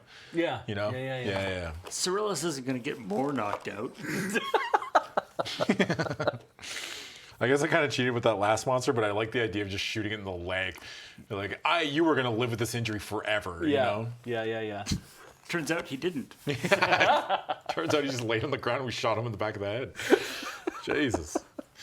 They have covered only a few hundred yards when the last rider turns to check on Cyrillus, who is beginning to slip from his saddle. You pull off the highway to try and hide, and you are seen entering the trees and a shout rings out, "There!" The rumble of approaching hooves warns you that the riders are returning. If you have a bow and wish to open fire as they rush past, turn to 20. If you would rather prepare to fight by other means, turn instead to 203. Well, I'll start shooting them with a bow, I guess. We pull out our silver Glock. What about your invisibility power? Yeah, Right. well, Seems like that would be super useful to use right now. it would be, yep. Although, I guess if it doesn't work on your horse, it would be just the horse. Yeah, it would just be the horse Following standing them. there. I always assume baseline that if you go invisible, though, like your clothes don't go invisible. Like, I think that should be always the rule. Yeah. Because, like, it makes no sense to go invisible and then all your clothes to go invisible. There's an anime I just watched about an invisible man, though, who they have the ability to just make themselves fully invisible, including their clothes. Yeah. They also talk about how when they eat food, that it's like the moment it gets in their mouth, there's about 3 seconds until it turns invisible as well, which makes okay. no sense. Yeah, but- that doesn't make any sense at Yeah. all. Or I like Invader Zim, where he has a big mech that turns invisible, but he doesn't turn invisible, so he's just floating in midair. God, dude. Yeah. Your ambush catches the enemy by surprise. Why? They were heading right toward. Oh shit! He's got a bow. He was at that archery tournament, but we thought he borrowed the Gurnock or whatever the fuck it was. Why? That doesn't make any sense.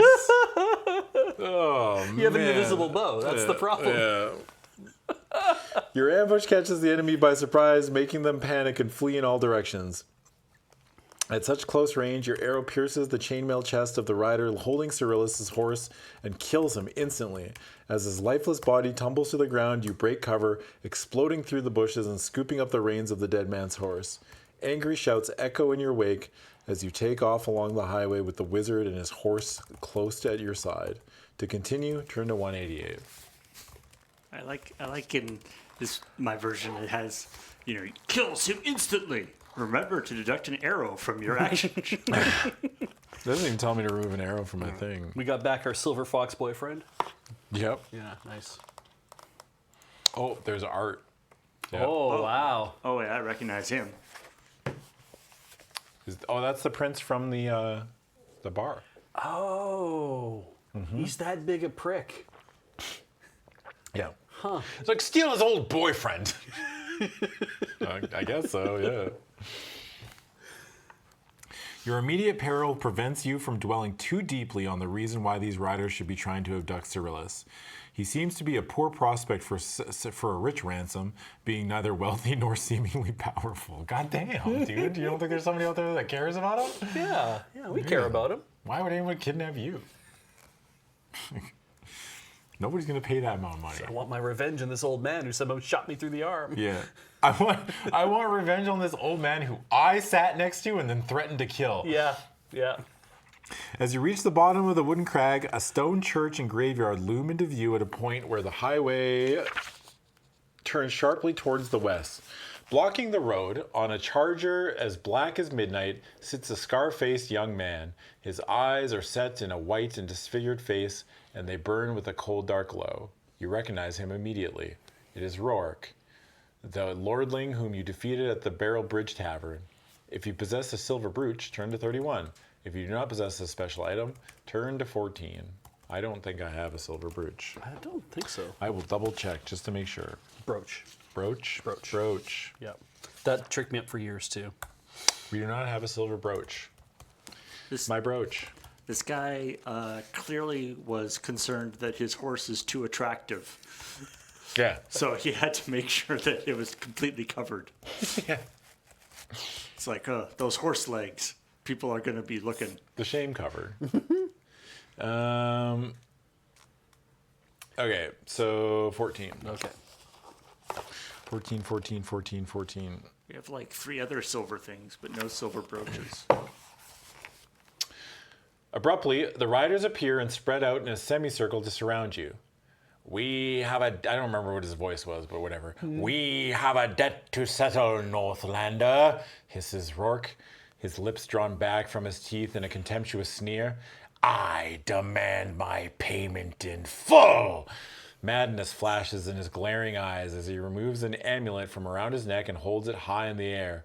Come, tag us in! I summon thee from the pit of eternal pain! I summon thee! This man is extra. Yeah. The skin on your arms and neck prickles with the dread at the sound of Rourke's terrible invocation, and you cast your eyes around you for an escape route. Only the churchyard offers a way past Rourke and his guards, but as you spur your horse through the stone gateway, you are suddenly frozen in terror by what you now see before you. To continue, turn to 270. I wonder if that amulet is the silver brooch, that like somehow you could have got it from him before. Before you find out, let's take a quick little 3-minute break. Okay? Alrighty. Sounds good. Get some water, get up, stretch, and we'll be back real quick.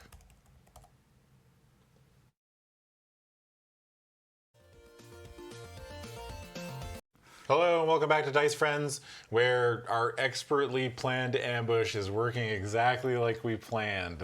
Yep. Yes. That is exactly what just happened. Other than this guy summoning a demon of some kind. All right, 270.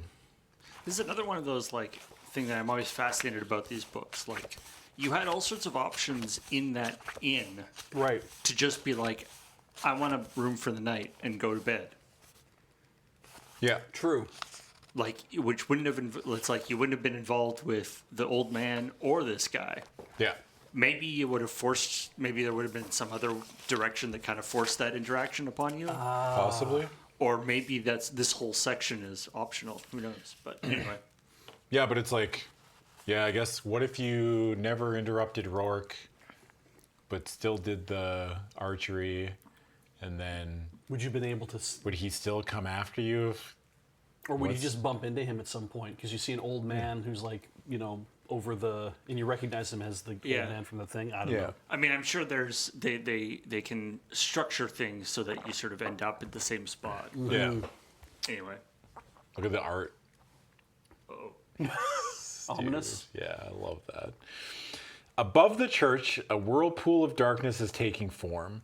It casts a tomb-like chill on everything beneath. Frost crystallizes on the grass and flowers, and a terrible sound fills the air as the earth begins to tremble and shake. Cracks appear in the ground beneath you, and suddenly a score of fleshless hands burst through the frozen soil to clutch at your horse. Shrieking with terror, it rears up and you are thrown from the saddle into the waiting arms of the waking dead. I do love that it's called Undead Summonation. Yeah. I've never seen that I've word. never seen Summonation in my life. And I've been reading like old shitty fantasy books for a long time. That's a new one. Never seen Summonation. Due to the surprise of the attack, deduct 2 points from your combat skill for the first 2 rounds of combat unless you have the Magnified Discipline of Hunt Mastery. Moreover, you have no time to drink a potion before combat. The undead are immune to Psi Surge and Mind Blast. If you possess the Summer Sword, you may double all endurance point losses inflicted upon your enemy. Unless you possess the Magnified Discipline of Nexus, you must deduct 2 endurance points for every round of combat you fight due to the intense supernatural cold. If you possess a silver brooch, add 2 combat skill to the Undead Summonation, for Rourke's personal hatred has fueled the terrible necromantic spell at work. If you win the combat, turn to 326. so right, because the Summer Sword is specifically good against undead. Yeah. Yeah, my character does like the Death Blossom from the last Starfighter, but with the Summer Sword. It just shoots it everywhere, and all the undead get blasted and die. Yeah. I haven't thought about that movie. I love that movie.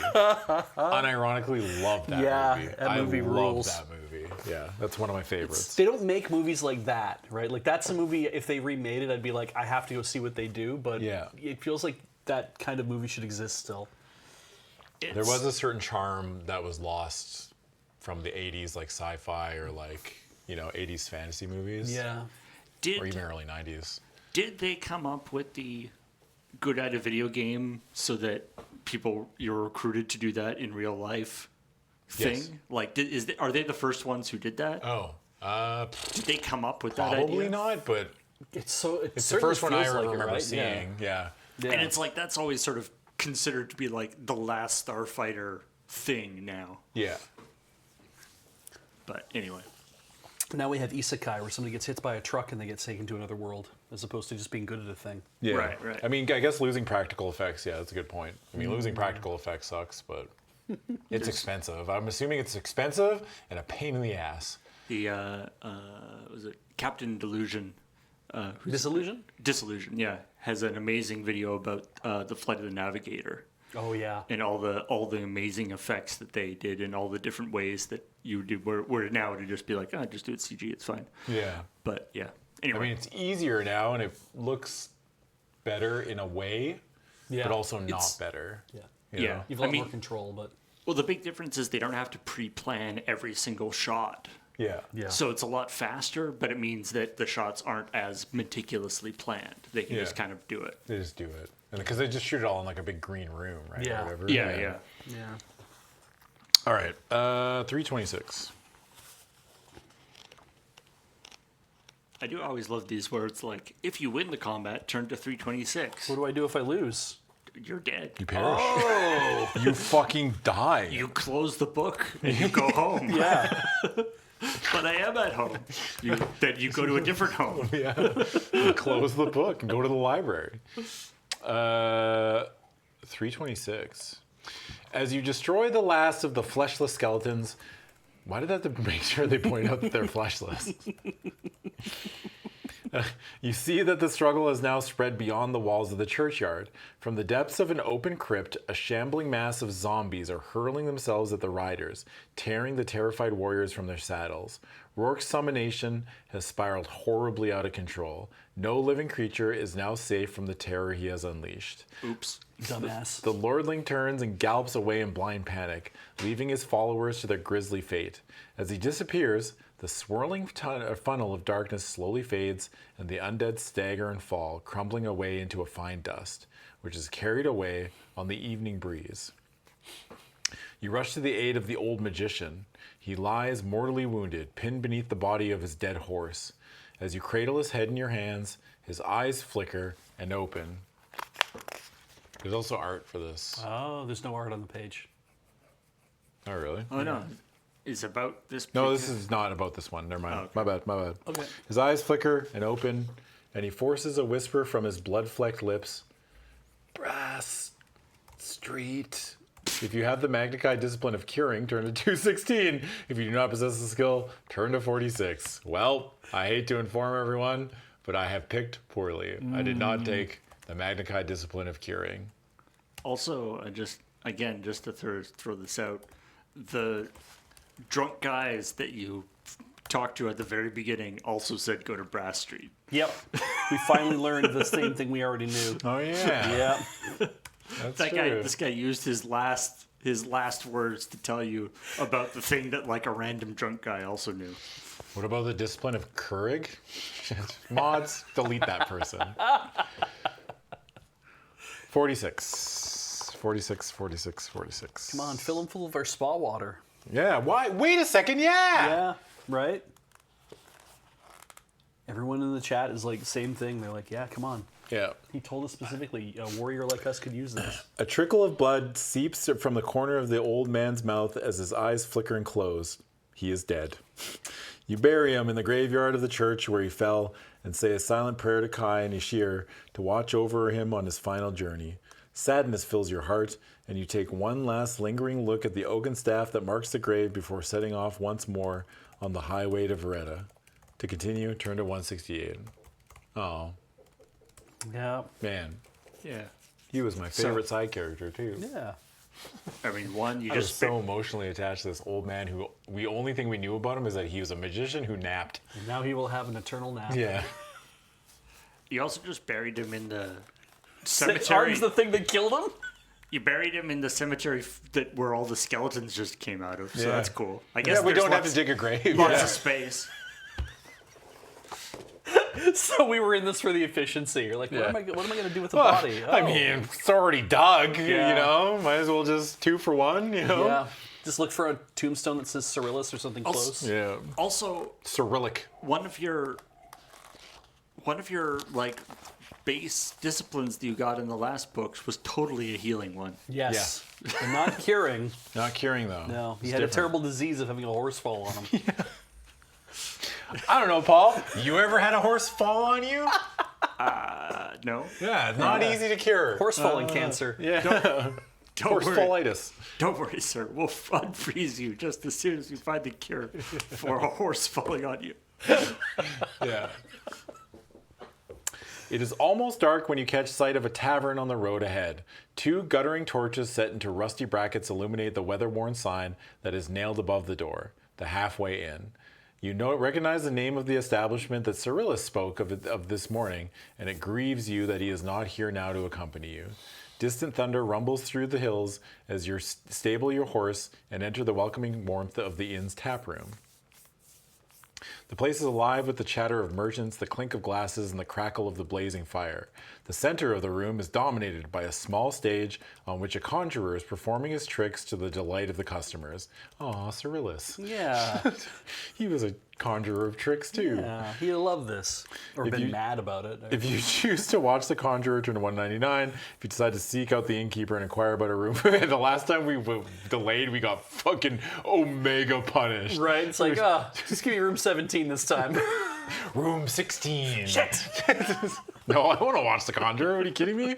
I don't learn my lessons. Look, if there's a clown on stage, I'm going to watch the clown on stage. Yeah, it's true. We're going to 199 then? Yeah. Okay. Oh, yeah.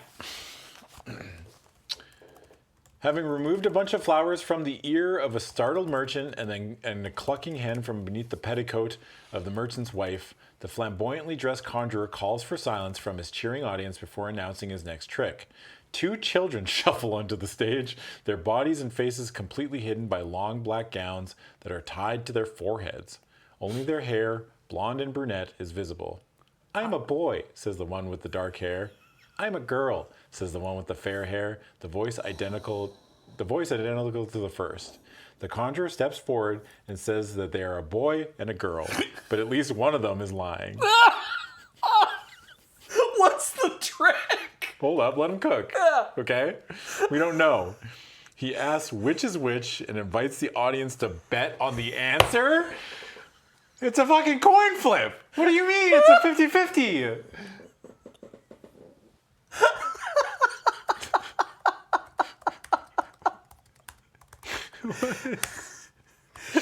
What is this? Bet on the answer. If you choose to bet on the conundrum, turn to 245. You decide not to gamble, you can approach the bar and inquire. I'm betting, dude. Are you kidding me? 245. 245. I'm not wrong about these. Is this somehow going to do like a shell game, but with children? Yeah. Place your bets. Get on Polymarket. The 1900s were a stupid place? I regret to inform you this is much before the 1900s. Wait, how young are you? What do you think the 1900s were like? Do you think they were like this? Oh my god. Oh man. All right. Molly gender is performance. Yeah, it's Yeah. good. What's up, Molly? Good god. When they were written? Oh, okay, that makes more sense. Yeah. They weren't written in the 1900s. This is like 1980, I bet. These were probably written in the 90s. Yeah. This smacks of believe it. 90s. Yeah. Okay. Firstly, decide how many gold crowns you wish to wager and note this down in the margin of your action chart after considering the problem. You decide that there can only be 4 possible combinations. You repeat the conundrum under your breath before making your decision. "I'm a boy," said the one with the black hair. "I'm a girl," said the one with the blonde hair. If you decide that they both spoke the truth, turn to 50. If you decide that the first child spoke the truth and the second child lied, turn to 113. If you decide that the first child lied and the second child spoke the truth, turn to 223. If you decide that they both lied, turn to 62. Beej, how much money are we betting, and is it all of it? Okay, so I'm glad we thought the same thing. we're betting 29 gold, Hell yeah. which means we need to decide what our answer is. So "I'm a boy," said the one with the black hair. Yeah. "I'm a girl," said the one with the blonde hair. Does that tell us anything? Nope. Nothing. Nothing at all. So the thing is None of your whole array of Kai disciplines help you here. Yeah. he did say one of them is lying, Yes. but he didn't say only one of them is lying. Did he say one of them is lying? I swear he did on the previous page. Pretty sure he said one of them is lying. Yeah. But At least one is lying. yeah, he didn't say that only one. He just said one is lying. So it's But, like, okay, so He says that they are a boy and a girl, Yeah. but at least one of them is lying. But So at it's least not- one of them is lying. So it's not 2 boys and 2 girls. I am 2 boys. Well, no, it's not 2 boys or 2 girls. Okay. So then it's either Then they have to both be lying? they both have to be lying, right? Because you would assume that everyone would bet on the one or the other is lying, and he will reveal that they were both lying. Yeah, both lying. Both Because lying, he's both lying, he's both going to lying. be a shit. 62, Probably. 62, 62. All in. 62, 62. Okay. Don't fuck me, don't fuck me, don't fuck me, don't fuck me. Don't fuck me. You are correct! Yeah! Yes! Let's dude. go. Give me my money! You are correct. The boy has blonde hair and the girl has black hair. Logically, you have concluded they could not both have been speaking the truth, for the conjurer had stated that at least one of them was lying. If one was lying, then the other could not have been speaking the truth. Therefore, there was only one conclusion to be drawn: both had lied. The conjurer pays you the number of gold crowns equal to that which you have wagered. Remember to add this to your sum of your current gold crowns before approaching the bar and acquiring. So, technically, you limit your capped at 50 gold, But since we bet it on such a banger reason, I'm going to argue that we go to 58. I'm breaking the rules, dog. We earned this. And you basically just like completely bankrupted him. Yes. It's like, you weren't supposed to bet so much. Everyone else is betting like 1 or 2, and you're like, 29? Like, You're basically just like, yeah, bang, $5,000. yeah. I don't have that. I'll take one of the kids. Don't care which. I need a I'll new. take the tavern. I need a new companion for my long ride. I got a stick for him. I'll call him Cyrillus. Yeah. Cyrillus Jr. Cyrillus 2. Your job is to take naps. All right. 253. Oh my god. I guess even looking back on the problem, that does make sense that that is the answer. Just because, like, if one of them's lying, then neither can be telling the truth. Yeah, it is a logical. It's a logic puzzle. Puzzle, yeah. But it is weird. I mean, it does kind of. I think it kind of takes away from the puzzle when they give you 4 answers because it's easier to like Think your way through it what should when you happen. have all 4 options in front of you, rather than like, what's your answer? Yeah. You know. Yeah. Because I would have guessed wrong if they had just said to me, "What's your answer?" I'm like, I don't know, that one. Like, give me your money. Fuck. What do you mean they're both lying? This game sucks, dude. 253.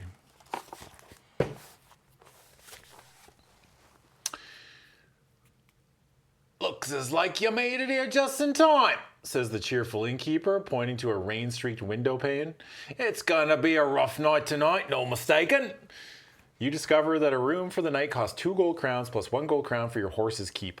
A meal of black bread and hard-boiled eggs will cost you another 1 gold? Yeah. Must be good bread. Crown? A dozen hard-boiled eggs. Unless you choose to eat a meal from your backpack. You must, in any case, eat a meal now or lose 3 endurance points. We should just, like, we got 58, you know? Yeah, we can. I mean, I have 7 meals in this backpack, apparently. Yeah. If you choose to pay the innkeeper for a night's lodging, turn to 35. If you do not have enough gold coins to pay for a room for the night, you must rest in the stable with your horse at the cost of 1 gold crown or 1 backpack item, special item, except for the summer sword or the dagger of Vashta. They just give him the summer sword. I need somewhere to stay. It's like, quick, champion, use the summer sword to defeat the lich. I'm like, well, about that. I gave it to this innkeeper. And It was raining out. to be fair, it was raining out. You what? It was drizzling, and Yeah. I didn't want to be uncomfortable, so. Yeah. All right. So how much are we paying? 2 for the night, and then I'll eat from the thing. So we only pay 2 gold coins. Oh, and then 1 for our horse. Oh, 1 for the horse. Yeah. Yeah. That's 4 total. Right? 2 for the night, 1 for the horse, and then 1 for another. Well, I'm not eating. I'm you're eating not from gonna my meal, eat- so 3. you're gonna- Yeah. Okay, 3. I see. Okay. All right. 50. Oh wait, choose to pay the innkeeper. Yes. Yeah. 35. Yeah, Do we're you rich. want a meal? And you're like, no, you just like take out some like Tupperware. I have my own. Heat up my tuna in the microwave Yeah. in the staff room. You know, like a few years ago, I thought about doing a bit where I would come in here every day with like a Tupperware container of tuna and then heat it up in the microwave, Oh my god. but never say anything. Pure violence. But never like say like, hey, I'm trying to get more protein, like not acknowledge it. No. Just see how long I would get away with it for. I thought it was really funny. I never went through with it, but yeah. 35. You collect your key and climb the stairs to your room at the top of the inn. You sleep deeply, and at dawn, you rise from your narrow bed. Rise from your narrow bed. You stand shivering in the fresh breeze that whistles through a cracked window pane. As the harsh light of morning floods into the tiny garret, you see to your dismay that your backpack lies half open on the floor. A gaping hole has been gnawed from the flap. It is the unmistakable handiwork of rats. Any meals you had in your backpack have been eaten or ruined. Erase them from your action chart before leaving the tavern and collecting your horse. Rats ate our meals. I guess we should be happy that we got to enjoy one last meal from our backpack. Yeah, that's true. Yeah. One last home-cooked meal before these rats took them all. My Tupperware. My Tupperware, my meal prep.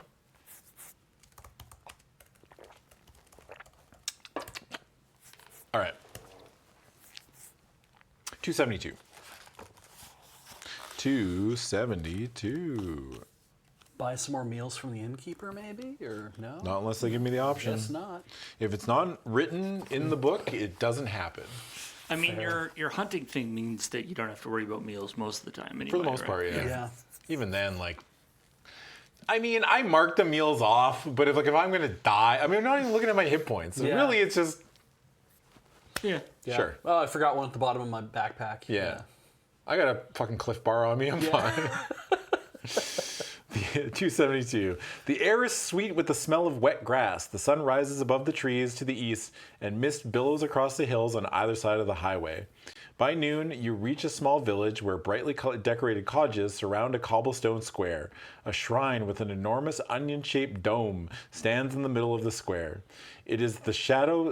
In its shadow sit a group of elderly people. Aw, Nice. Cyrillus. He was old. Yeah, he was old I too. miss him.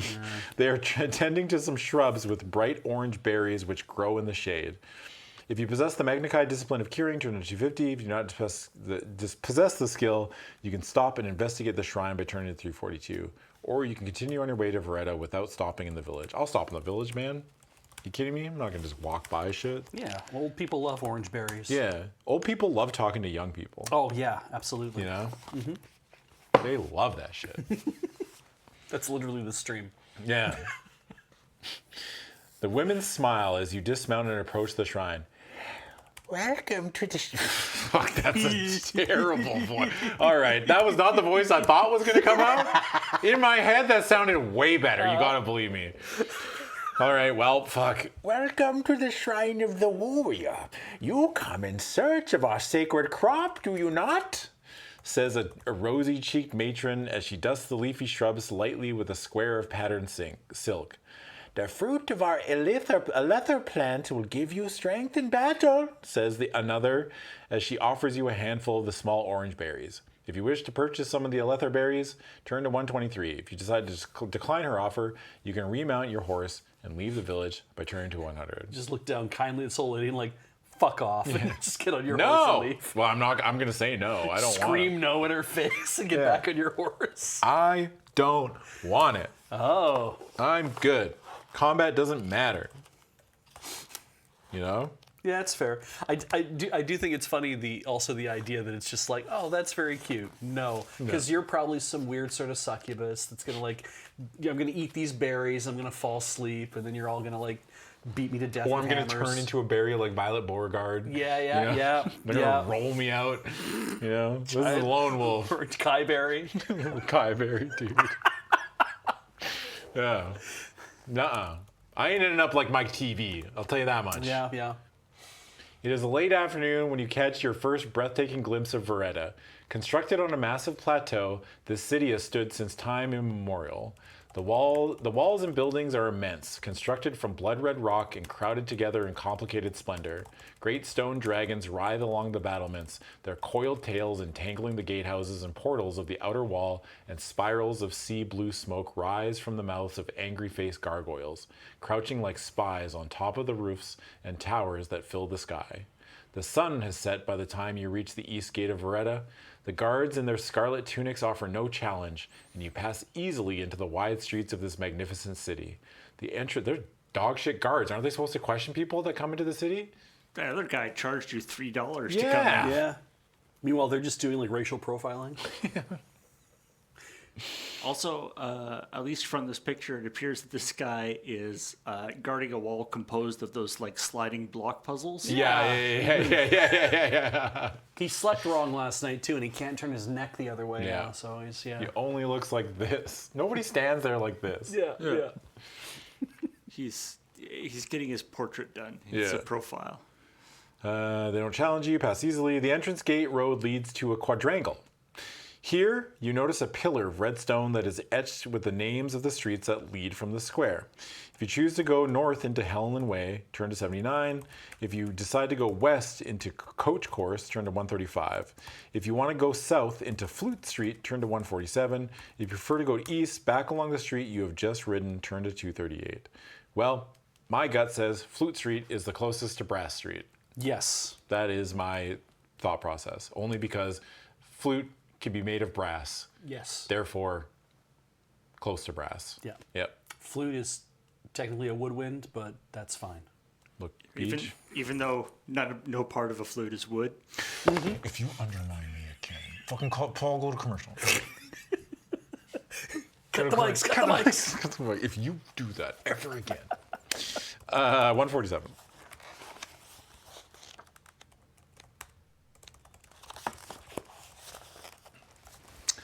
The street is narrow and crowded with all manner of fighting men. Now, are they actively fighting, or are they just men who fight for a living? It's like the single-player campaign in Street Fighter 6, where it's just you walking around and be like, "Hey, want to get in a fight?" Yeah. Sure. Somebody's coming out of the closing shop. You just, yeah. In the main, they are mercenaries. They are mercenaries from the south who have come to Veretta in search of employment.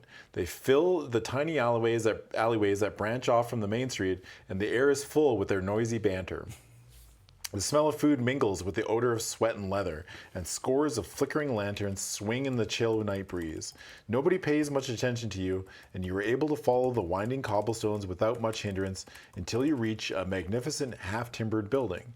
Its large bow windows display an eye-catching assortment of creatures of all shapes and sizes, stuffed or mounted on wooden plaques. A sign by the store reads, Chanda, taxidermist. If you choose to dismount and enter the fascinating shop, turn to 121. If you decide to... I just love the idea in this fantasy setting, there's a taxidermist. You know, this regular ass job. It's like, yeah, I'm just a taxidermist. Yeah. I mean, the most regular of jobs in a place like this. Yeah. It's like, I just, take old creatures and stuff them full of things. Yeah. Yeah. I mean, I bet the job of taxidermist is a lot more interesting in a fantasy world. Yeah. Yeah. If you're not allowed to taxiderm humans, are you allowed to taxiderm humanoids? Like, does the line, like, if someone like brings a in a kobold? minotaur, yeah, it's like, I want you to fucking stuff this thing. It's like, gross. Yeah. Wait, is this just a guy that you put a cow head on? No, I did not. That would be absurd. Also, this is the shit they used to have before Build-A-Bear Workshop, though, right? Yeah. Like, yeah. Taxidermy was Build-A-Bear before Build-A-Bear was Build-A-Bear. This is also a world in which there's a fair amount of like undead stuff going on. So you got to be careful if you're a taxidermist. Yeah, that's Yeah. true. You got to make sure it's really dead. Is it dead? All right, 121. We're going in. If you think I'm turning down the opportunity, I guess an animated taxidermy is like a reverse skeleton. It's just the outside part. Still a fleshless skeleton, though. do they take the skeleton out It's just the for skin. taxidermy? Ah, they must. Yeah, I think- you'd use wire to pose the thing. That would make better sense, I'm sure. Yeah, they use wire. But don't they just? I'm assuming that they like skin it, Yeah. but keep the skin intact, Yeah. and then just everything else goes away, and then everything else is just like inside dummy or foam or Yeah, whatever. because they'll probably just leather the skin so it doesn't like rot, and Yeah. then they have to like stuff it full of foam or Yeah. Yeah. build a. But I've never talked to we got a taxidermist in Twitch chat or what? Any? Anybody ever do that? Any taxidermists? Even as a hobby, Yeah. it'd be great. Not even a hobby, like a compulsion. Like, Yeah. If you're just a little freak about it, that's also okay. You can do that. I'm not here to. I think it's cool. Okay, you're not a. I say freak, but I don't mean freak. Okay. no. Freak. This one's between affectionate. us. Yeah. Freak affectionate. All right. The shop is filled with a fascinating collection of stuffed creatures, each one fixed in a lifelike pose and displayed in a realistic setting. A two-headed Naros wolf stands guard at the entrance to a cave. A Baknar lies in wait upon a snowy ledge, and a desert Gonthi drinks its fill from a sculpted oasis of sandstone and toa trees. You are examining the beautifully preserved head of an Itakar when you hear a soft, cultivated voice behind you. Good evening! Welcome to my establishment! A tall, aristocratic man dressed in a richly embroidered robe steps forward and bows. He is clearly impressed by your interest in his work and offers to conduct you on a brief tour of his shop. If you wish to see more of his fascinating taxidermy, turn to 345. If you choose to decline his generous offer, you can leave the shop by turning to 149. Just looking, thanks, or 345. Yeah, no, I want to. Look, man, I want to know as much as I can. If we're gonna fuck around, we might as well just fuck around. You know.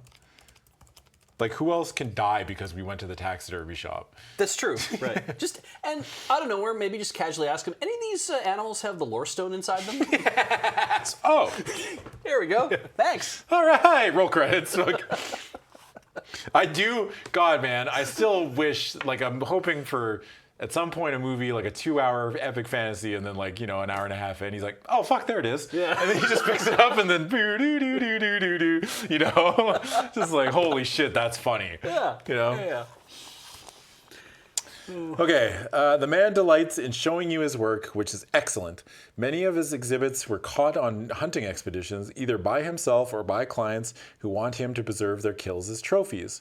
Several trophies have been expertly restored to cover the evidence of wounds or severed limbs. Proudly, he offers to show you his workshop, where these miracles of taxidermy are carried out. This sounds so bad. Holy shit. Want to go in the back where I keep all my tools? Yeah, when you say it like that, it sounds so much. It sounds so bad. Yeah. There's no good way to say this. Yeah. Even if you're being genuine. Like, if you're being genuine and you're like, want to see in the back where I keep all my shit? I'm like, no, actually, I'm good. You're kind of freaking me out.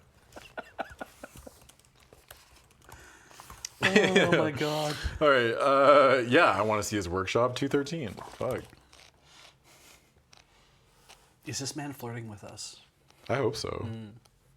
Oh, Art Deco sunburn. Yes, this guy's clearly Vincent Price. Oh yeah. I couldn't even do Vincent Price's voice if I wanted to. It's very. Yeah. Yeah, it's this kind of sound. Yeah. With a little bit of a lisp, but not quite a lot. Yeah.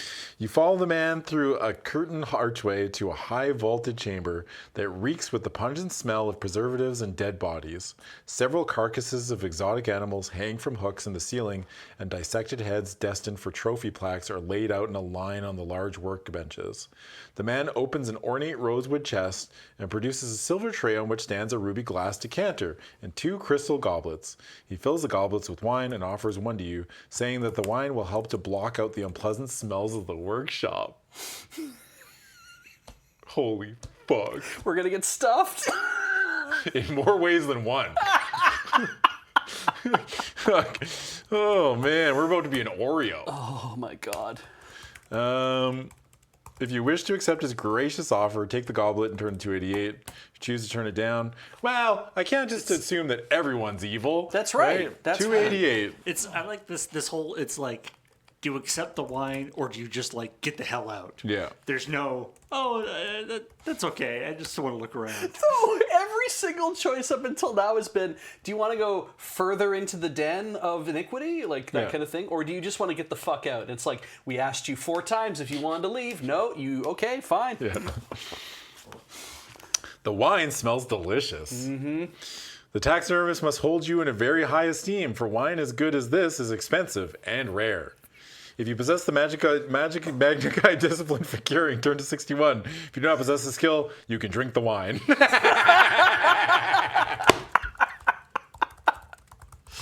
It's like when you're playing D&D and your DM is like, does anybody have danger sense? No.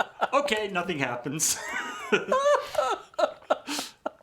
What's the perception? Yeah, you guys, when your DM asks you to roll perception and everyone's like rolls. He's like, okay, do you drink the wine? Like, fuck no. You see nothing unusual. Be careful, because that shit'll get you fucked up. Yeah. 84 it is. We're drinking the wine. Oh.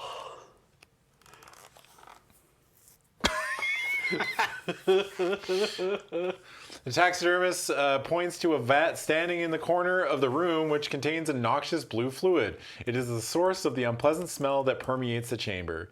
My special preservative, he says proudly. It has taken me many years to perfect the formula, but my experiments are now complete.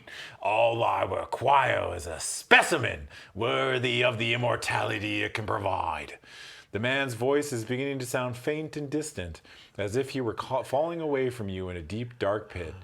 Your eyelids feel unbearably heavy, and you are having difficulty concentrating on what he says. Then you realize that you have been drugged. The wine contained a powerful draft of gallow brush.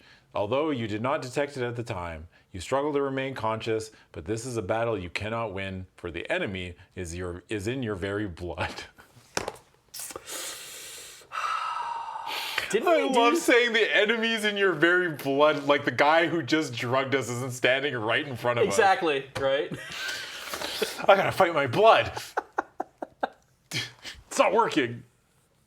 The taxidermist has at last found a specimen worthy of his special preservative, the last of the Kai Lords of Summerland. Tragically, your quest and your life end here. Oh, dear. Okay, what was the previous page that we were at? 288 takes us back to asking if we have curing. 213. I'm going to pretend we just have the curing, whatever, 61. I'm going to 61, Ooh, okay. just a shortcut. I don't want to go too far. 61. Your Magnikai discipline makes you sensitive to the faint aroma of gallow brush. It is commonly called sleep tooth in your homeland of Summerland, for the crushed thorns of the gallow brush briar make a very powerful sleeping draught. For some unknown reason, this man is trying to make you unconscious. Some unknown fucking reason. There's no shot. God, why would he want to drug me? I have no idea. We are so guileless. Yeah, dude, truly a mystery. Like, if anybody figures it out, can you tell me? I'm bad at reading signals. Like, when I get hit on, I don't notice. Oh my god. You know? Yeah. I was like, I don't know why this man would want to drug me. It's insane. Okay. What do we do as a result? Like, If you choose to draw your weapon and attack him, turn to 277, decide to throw down your goblet and leave. I'm throwing down the goblet and leaving. hell yeah, that's it. No, I've changed my mind. Yeah. 279. A 78, you bastard. Yeah. Oh, It was a terrible year. Hoppa! I'm gonna get some real wine. It just shortcuts to nothing. Yeah. You arrive at a tavern. There's no conversation. Nothing happens. It's like, oh well, I thought it would work. Fuck, I was so close. Ah well. He's just like, oh well, you can't harm me, can't judge me for trying. Yeah. All right. Oh, you caught me. You're like, oops, No my hard bad. feelings? Yeah. All right. See, nice try, brother. Fuck yeah, fucking dap me up, bro. Fuck. Just like takes the goblets and like pours the wine back into the container. Yeah. Okay, we throw down our goblet and teleport to. Yeah, a tavern. Okay. You arrive at a tavern. Your first impression of this place is that it looks more like a huge banqueting hall than a city alehouse. The Inn of the Crossed Swords is the largest and noisiest tavern you have ever set eyes upon.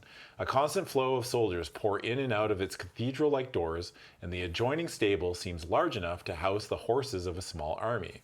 You stable your horse and enter the tavern just in time to witness a spectacular event. The middle of the hall has been cleared to allow a horse and rider to gallop the full length of the building. Jesus. Bets are being placed on the rider's skill at skewering fruit on the point of his light battle lance.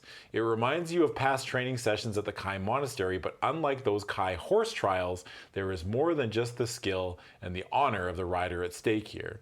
Kneeling in a line along the length of the hall are 10 soldiers with the same regiment as the rider. These disgraced men and women have been accused and found guilty of cowardice in battle. The fruits which the rider must skewer are resting atop their nervous heads. If he would make the slightest mistake, then the man or woman will lose their life. Of greater importance to the watching crowd of mercenaries is all the money the regiment has collectively wagered on the skill of their best rider.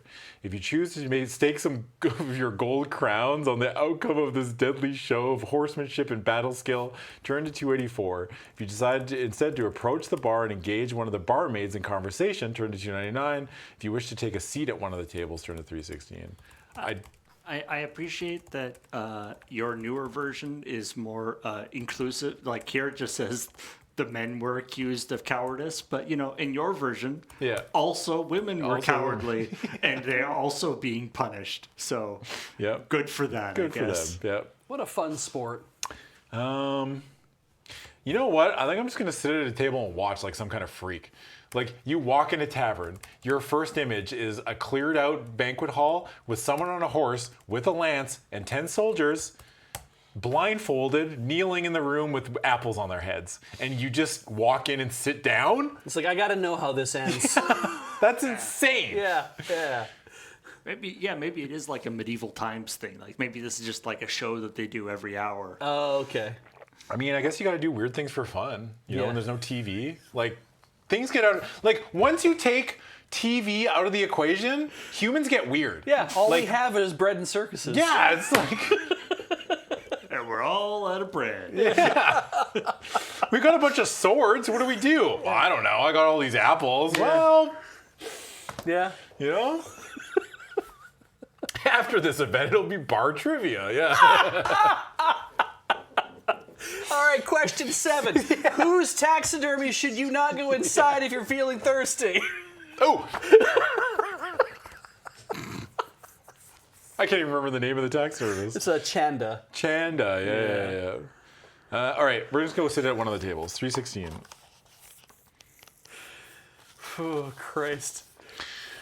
You are about to draw a chair out from under the table and sit down when suddenly you freeze. The sharp point of a dagger is being pressed against your spine.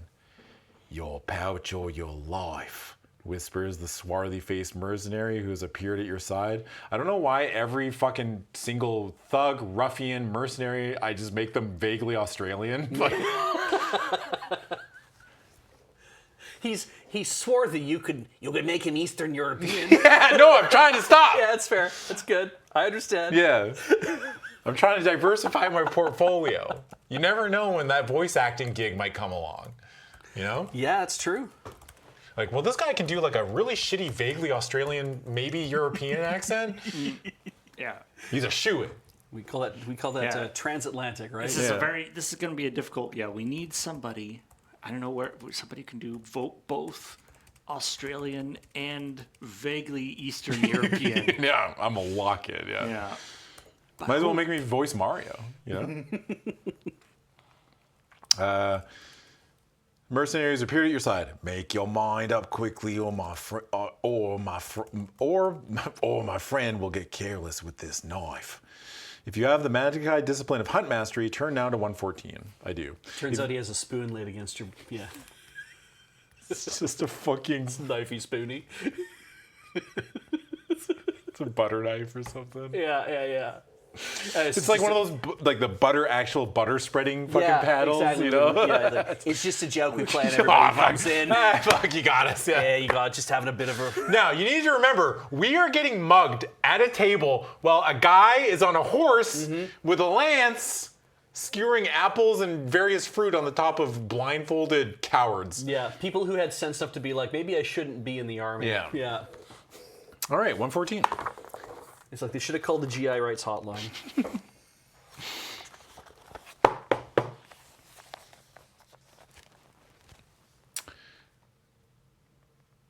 You silence the robber's whispered threats by slamming your clenched fist into his throat, at the same time grabbing hold of his tunic with your other hand. He tries to scream, but his larynx has been crushed by your blow. Holy fuck.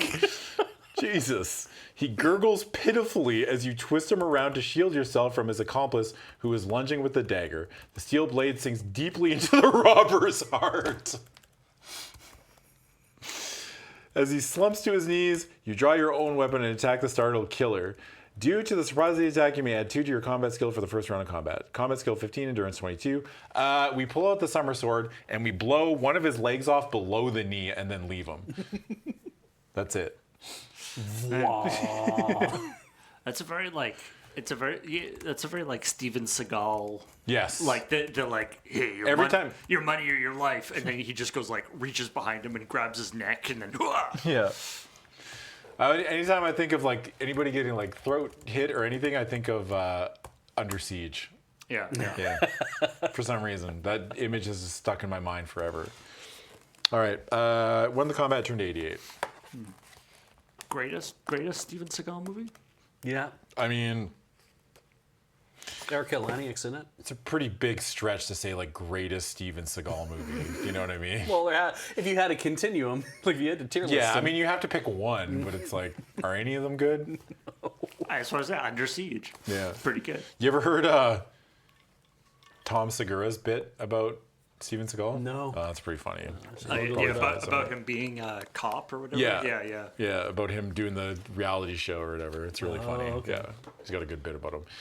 Your speedy dispatch of the robbers earns you 5 gold crowns. Ding! From them? So we robbed the robbers? I don't even care if it goes way over. We're going back up to 58, baby. All right. Yeah. Money has no meaning here.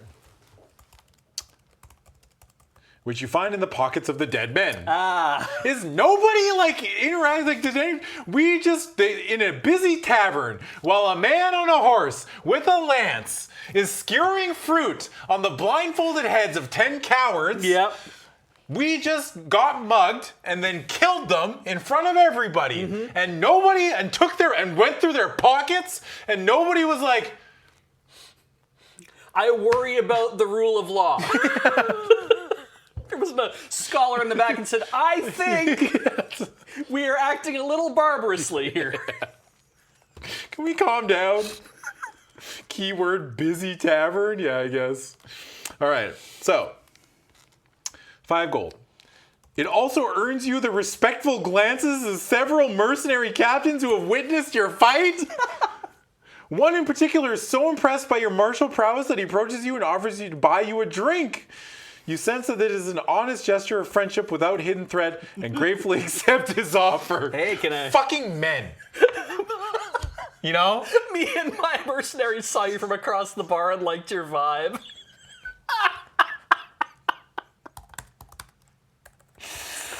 Oh. Fuck me, dude. We just almost got drugged by a taxidermist. And then we go to the bar, and the next man to come up to us was like, hey, can I buy you a drink? I like your vibe. You're like, sure. Why not? I like drinking. 211. Fuck, man. And they're like, we like you didn't fall for the old stab you in the spine and steal your stuff. You saw 3 guys fall for that shit. I like the way you murdered the fuck out of those human beings who had lives and families. Like, that's a wild thing to say, right? Like, if I saw somebody kill 2 men in front of me, I'd be like, wow, fuck. Okay, I don't want to talk to that person. I'm good, you know? Yeah. In Terry Pratchett's books, there's a bar that's alternately called the Broken Drum and the Mended Drum. It goes back and forth, and it's meant to be a parody of these types of places, and it never gets this out of control. Oh, okay. Ever, and it's just like, what the hell is happening here? Yeah, that's gobsmacking to me. Yeah, I've never read a Pratchett book. So. Oh, they're pretty good. Yeah, I've heard they're good. They're I've also heard that if you've fun. read one, that's probably enough. Oh. You get the vibe, you know what I mean? I mean, you get the vibe pretty quick. Yeah. I mean, yeah, you get the vibe. They are very entertaining, though. There's social commentary, Yeah. for a large part. Yeah. The captain is an imposing man, tall, muscular, with a strong-jawed face that is unmarked by battle or disease. No disease, you say? Yeah. Look at this guy. Yeah. No smallpox or whatever the hell. Thinks he's so great. His blonde hair is cropped close to his head, and likewise, his beard and mustache are trimmed close to his tanned skin. You are invited to join his company, and as you drink your ale, you listen to their proud talk of war, of victories, of loot, and wages. Fucking men. Oh, man. So, what do you do for a living? How much money do you make? Yeah. You know what I fucking love? Wages. Yeah! Look. Wages.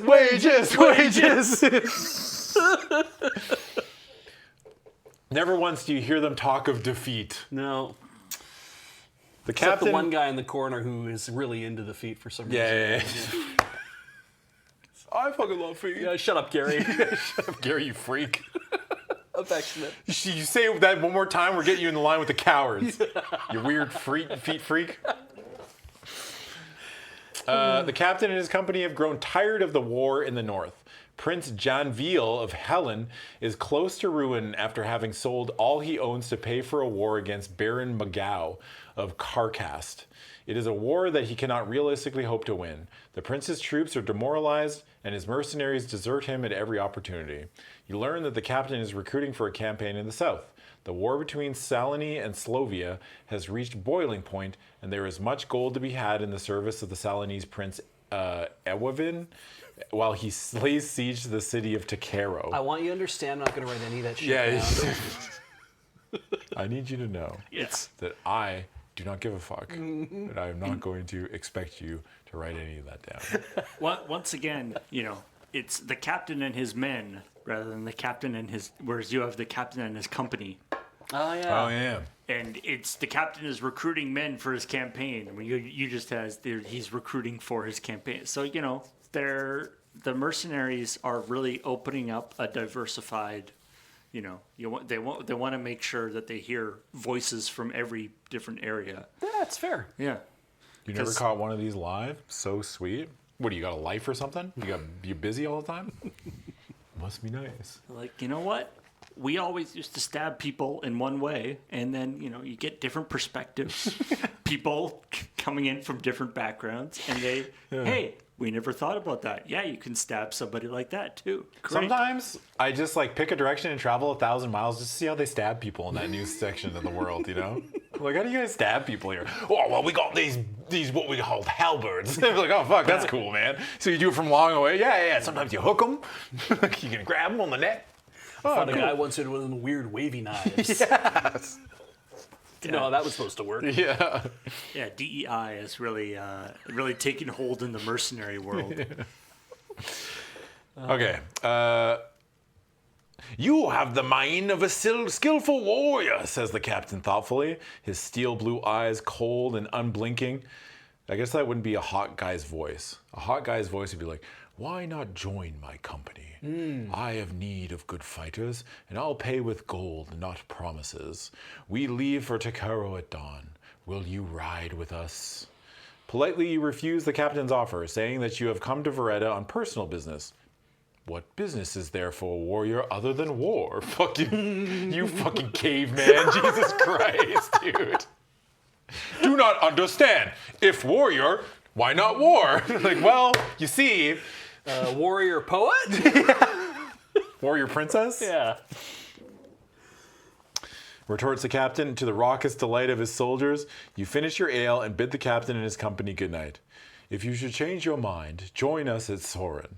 We sail the river from there in 2 days' time. If you have a map of Veretta or have recently viewed one, turn to 17. If you do not possess the backpack item, turn to 104.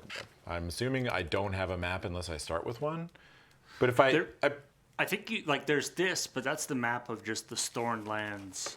Yeah, we didn't go to as a whole. We didn't go to tourist information or anything and pick up a Veretta map. That'd be so sick.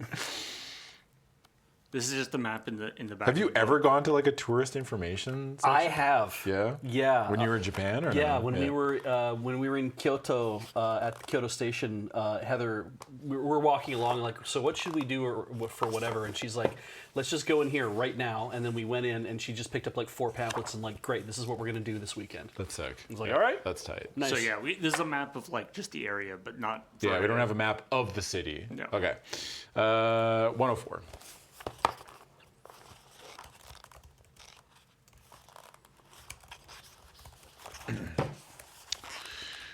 Your thoughts return to your quest and to Cyrillus's dying words. The man he was taking you to meet lives in Brass Street, but in a city the size of Veretta, it could take you more than a day to find the right street. You decide to try and find out where the street is located from someone in the tavern, and you look around the massive hall in search of a likely source of information. I'm a good judge of character. There's no way this goes bad. You know? Yeah. You know what I'm saying? We never ended up in any trouble. Yeah. Everyone I've trusted has worked out great. Uh-huh.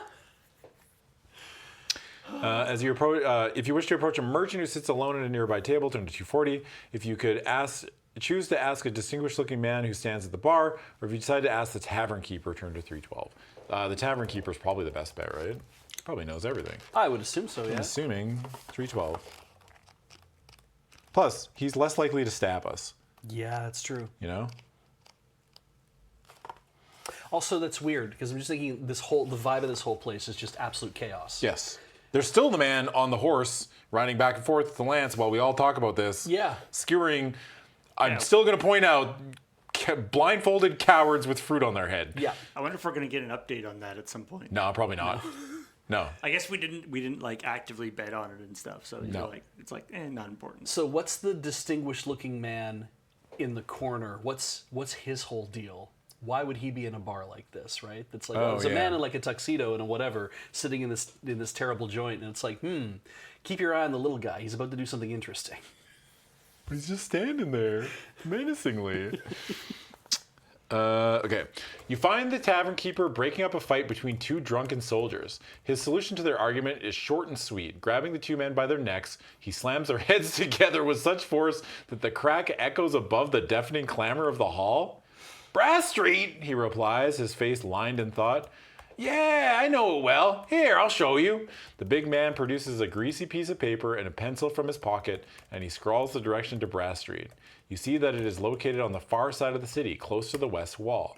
You accept the paper, and the tavern keeper accepts your thanks before returning to the crowd to deal with yet another scuffle in his own inimitable way. There we go. Inimitable. To continue, turn to 17. I love that he's like, yeah, I know where it is. And he comes out here you go. And he's like, oh, thanks. And he picks up the two people and so just continues fucking banging them together. If you mind me, I got some work to do. Yeah, of course. Do your thing. Oh, that was easy. Yeah, told you. Say one thing about Adam Savadan, a great judge of character. It's true. I have often said that. Many are saying this. Okay, you walk to the bar and make arrangements for a room for the night. There are many rooms, each of differing standard and price. A blackboard suspended by the cords from the ceiling displays the tariff. Dormitory, two gold crowns a night. Single room, second class, 3 gold crowns a night. Single room with hot bath, 5 gold crowns a night. Ooh. You may choose to stay in any of the above rooms, but remember to erase the relevant number of gold crowns from your action chart. If you cannot afford to pay a room, except one backpack item or weapon in lieu of the... Didn't say you can't give him the summer sword. Yeah, it's true. Yeah, this time. I got this rope. You want this rope? Single room with a bath, baby. 251. I'll pay 5 gold. We're rich, dude. We bet on the world's worst logic puzzle to earn this. Okay. Bankrupted that conjurer and his 2 kids. I don't know. You deal with it. Give me my 29 gold. Don't say place your bets if you can't pay the bet. Mm-hmm. You know? Yeah. 251. DraftKings.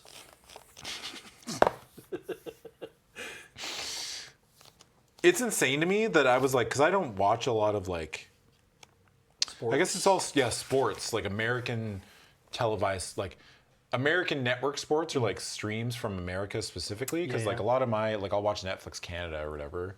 Or like, I guess I watch like Amazon Prime. Okay. But I don't, you get commercials for that. But like watching like American sports is insane, dude. It's so many betting like ads. It's all bet ads. Yeah. Yeah. It's last week tonight did like a whole thing on like this is eating people alive. Yeah. It's the worst thing ever. Yeah. I always see the ads for I forget what the company's called, and I don't really want to advertise them. But it's like explicitly like, hey, you should play this thing. It's super fun. It's not gambling for reasons that I don't understand. Technically we're not. It's not gambling. Somehow. Yeah. P.S. Also, here's the gambling addiction hotline, which we have to put on our ad. Yeah. But not gambling. Not gambling. It's not gambling. All right. You read that first sentence, huh? Yeah. The room is a disappointment. For 5 gold crowns, you were expecting some degree of luxury, but the small and shabby accommodation you find leaves a great deal to be desired. Steam rising from an open-top barrel in a corner of the room clouds the air. At first, you think it must be some form of heating until you discover it is full of soapy water and realize that this is your hot bath. The meager luxuries of Veretta do not come cheaply. You bathe before settling down to a good night's rest, but in the middle of the night, you are awoken by a bright light. A shooting star of sun-like brilliance arcs over the city, shedding a rainbow of color across your drab room. You watch as the star slowly fades and then settle down to sleep once more. It seems as if you have only just closed your eyes when the loud and loathsome clang of the tavern bell fills your ears. All awake! All awake! A new day dawns, my fine brave lads and lasses! He just wakes everyone up like that every morning? I guess that's how you do it, right? Like, what is he, my dad? What the fuck? Your dad just had a bell in the house that he rang? Well, I mean, I just think it's insane that you're at a hotel and then they wake you up at the crack of dawn. I don't know how else you do it. If I'm not sleeping, no one's sleeping. Yeah. Jesus. Get out! As the gruff voice of the tavern keeper echoes throughout the inn, you gather up your equipment and go to collect your horse from the stable. Your night's rest restores 3 endurance points. Blah, blah, blah. Turn to 300. All right, I'm just going to write down, what was that weird light in the sky? Who cares? God, I hope that comes up again. I do wish, I was sad that like a lot of the items, I hope some of the items we found in the last series become a little bit more relevant in this series. Because they weren't like too crazy in the last one. Because like when we did the last series, the first book made it sound like some things are like very important, but you never know. And then like some things you're gonna hold on to and they're just never used again. And that's part of the risk you're taking because you think like you'll need this. I don't feel like it's ever been. Bluestone Triangle. As you ride west along a wide avenue of weathered red stone, you take in the early morning sights of this magnificent city. Window shutters slam open as the Veredians, I want to say like Veretians, but I think it's Veredians. Veredians awake to a new day, and the smells of breakfast and freshly brewed jala waft towards you from the shop doorways. At the center of the city, you cross a square paved with crystal slabs and pass beneath an archway of polished green stone. Stately halls and public buildings give way to dust-worn shops and a park full of glistening flowers with veined leaves of red, gold, and pink. Wow. Beyond the park, a street paved with white gravel leads off towards a fortified tower, the tallest one in the city. This is the Tower of the King, and it stands at the entrance to Brass Street. Turning into Brass Street, the sound of bubbling water and quiet chanting drifts towards you on the still air. Figures in brown robes, their heads covered by hoods, glide gently across the white graveled path. You ride under an archway and enter the enclosed courtyard of a grand building. It is a hall of learning. Suddenly, a tingle. Mm-hmm. Why, thank you. Suddenly, a tingle appears. Holy shit. Oh, yes. Thank you. Welcome to Brass Street. Did you feel that? Suddenly a tingle runs the length of your spine. Just a little tingle running up your spine. Runs the length of your spine, and you sense that you are close to your goal. Near the door of the hall, there is a white marble sign which indicates the location of 3 chambers: the observatory, the library, and the temple. Ooh. If you wish to investigate the observatory, turn to 127. If you want to choose the library, turn to 21. If you decide to visit the temple, turn to 320. Libraries have never got me wrong. Never once have I walked into the library and be like, I regret this decision. So, True. Yeah. 21. 21.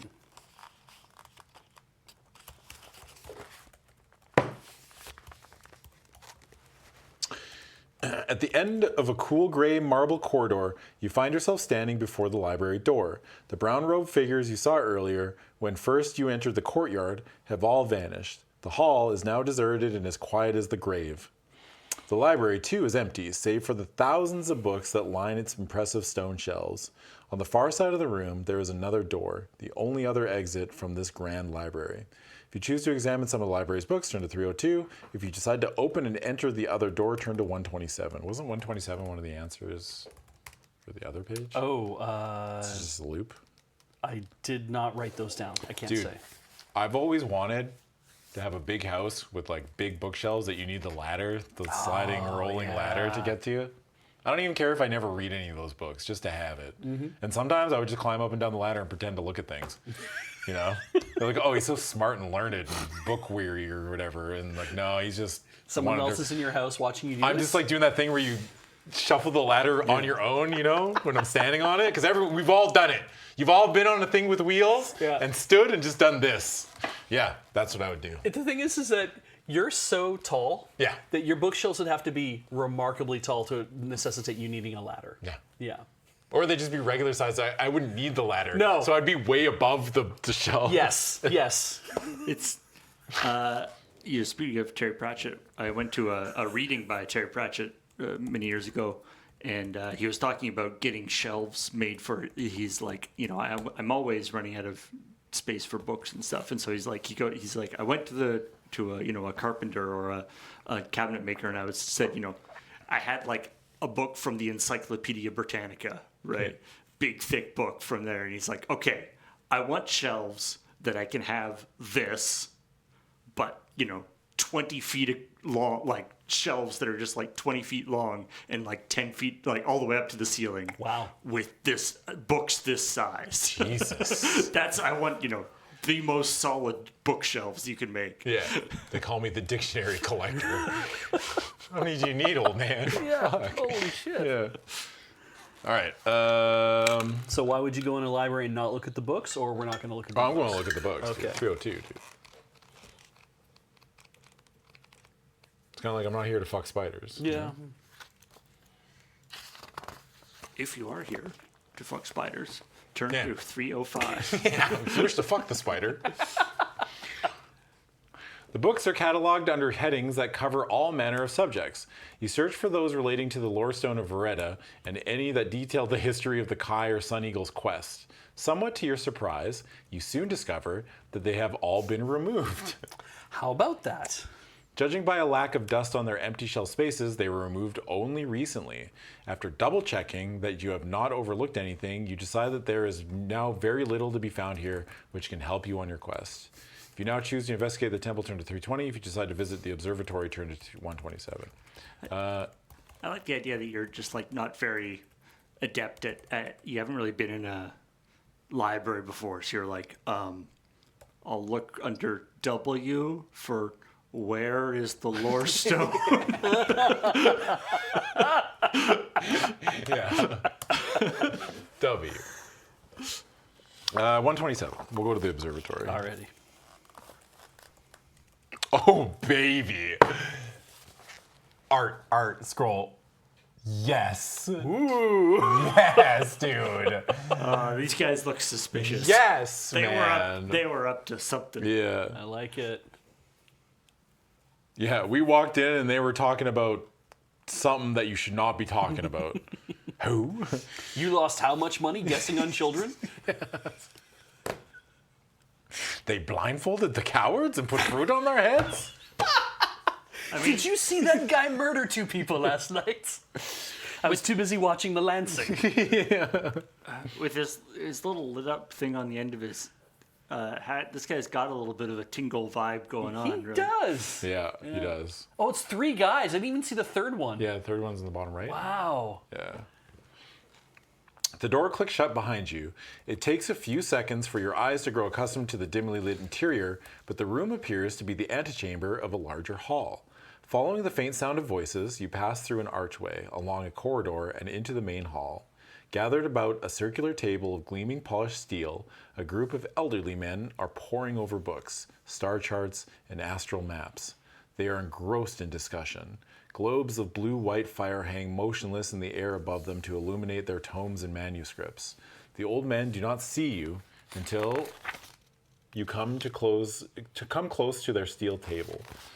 Their reaction to your sudden appearance is astonishing. It is as if they have seen a ghost. There are yelps of shock and startled expressions. Beads of sweat form on their brows. The sight is too much for one old man who swoons and faints, falling limply across his books and maps. Only one man among them remains calm and collected.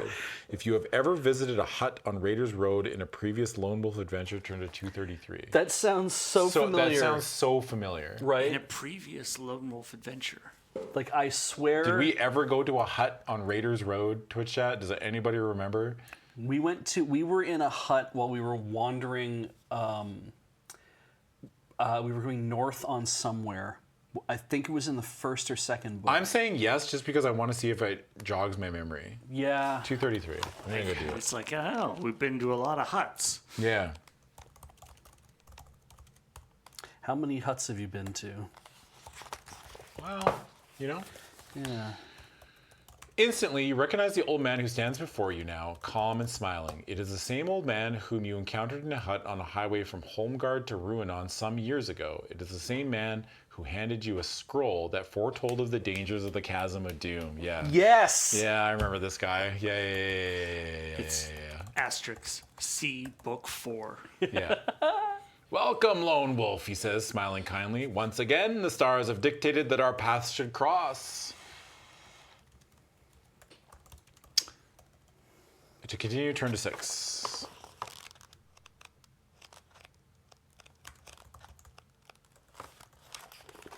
It's okay, Code. That's so great. Somebody in chat, I think White Star Comics had said that picture on that page was just basically a picture of the stream. Fuck. Like, which entry was that? On 127, I think is where the entry is. And it's like, is that just a picture of what's going on in the stream right now? Yeah, that guy on the bottom right is you, Paul. Yeah, tag yourself in this picture. Well, I mean, it's pretty obvious. I guess Beej is top right, Yeah. I'm on the left, Paul's on the bottom right. Yeah. Fuck, man. Afraid so. Yeah, afraid so, dog.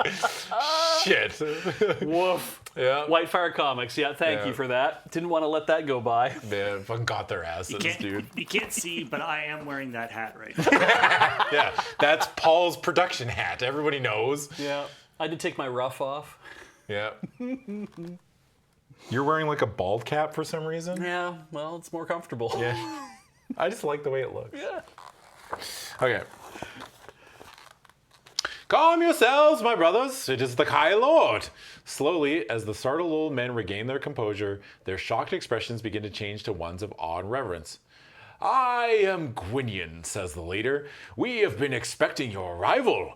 He points to the charts that cover the table and to a massive telescope fixed to a platform in the dome ceiling. The stars divine the shape of things to come. They are our advisors. We know of your quest for the Lore Stone. We know that it is a true quest, and we pledge you our help. But there are many of our brethren who fear its power. They choose to ignore the wisdom of the stars, and they have pledged themselves to a foolish and dangerous vow to keep hidden the location of the Lore Stone and to kill all who come seeking of it, for fear that they would use it for their own ends. I mean, we're using it for our own ends. Yeah. Yeah. We're using it to make an army. Yeah. If anything, we have the worst reason to have it. Yes. I mean, it's an army to fight another army, but really, the only reason that we're the good guys is because we never hear the other point of view. That's true. You know? Yeah. We don't know what they're fighting for. These books are remarkably Maybe we're one-sided. dumping toxic waste in their fucking oceans or something, you Yeah. know? Maybe Yeah. we're doing something. From the perspective of that guy who raised all the skeletons from the dead, we're the bad guys. That's right. He was completely within his right, too. Yeah. Yeah.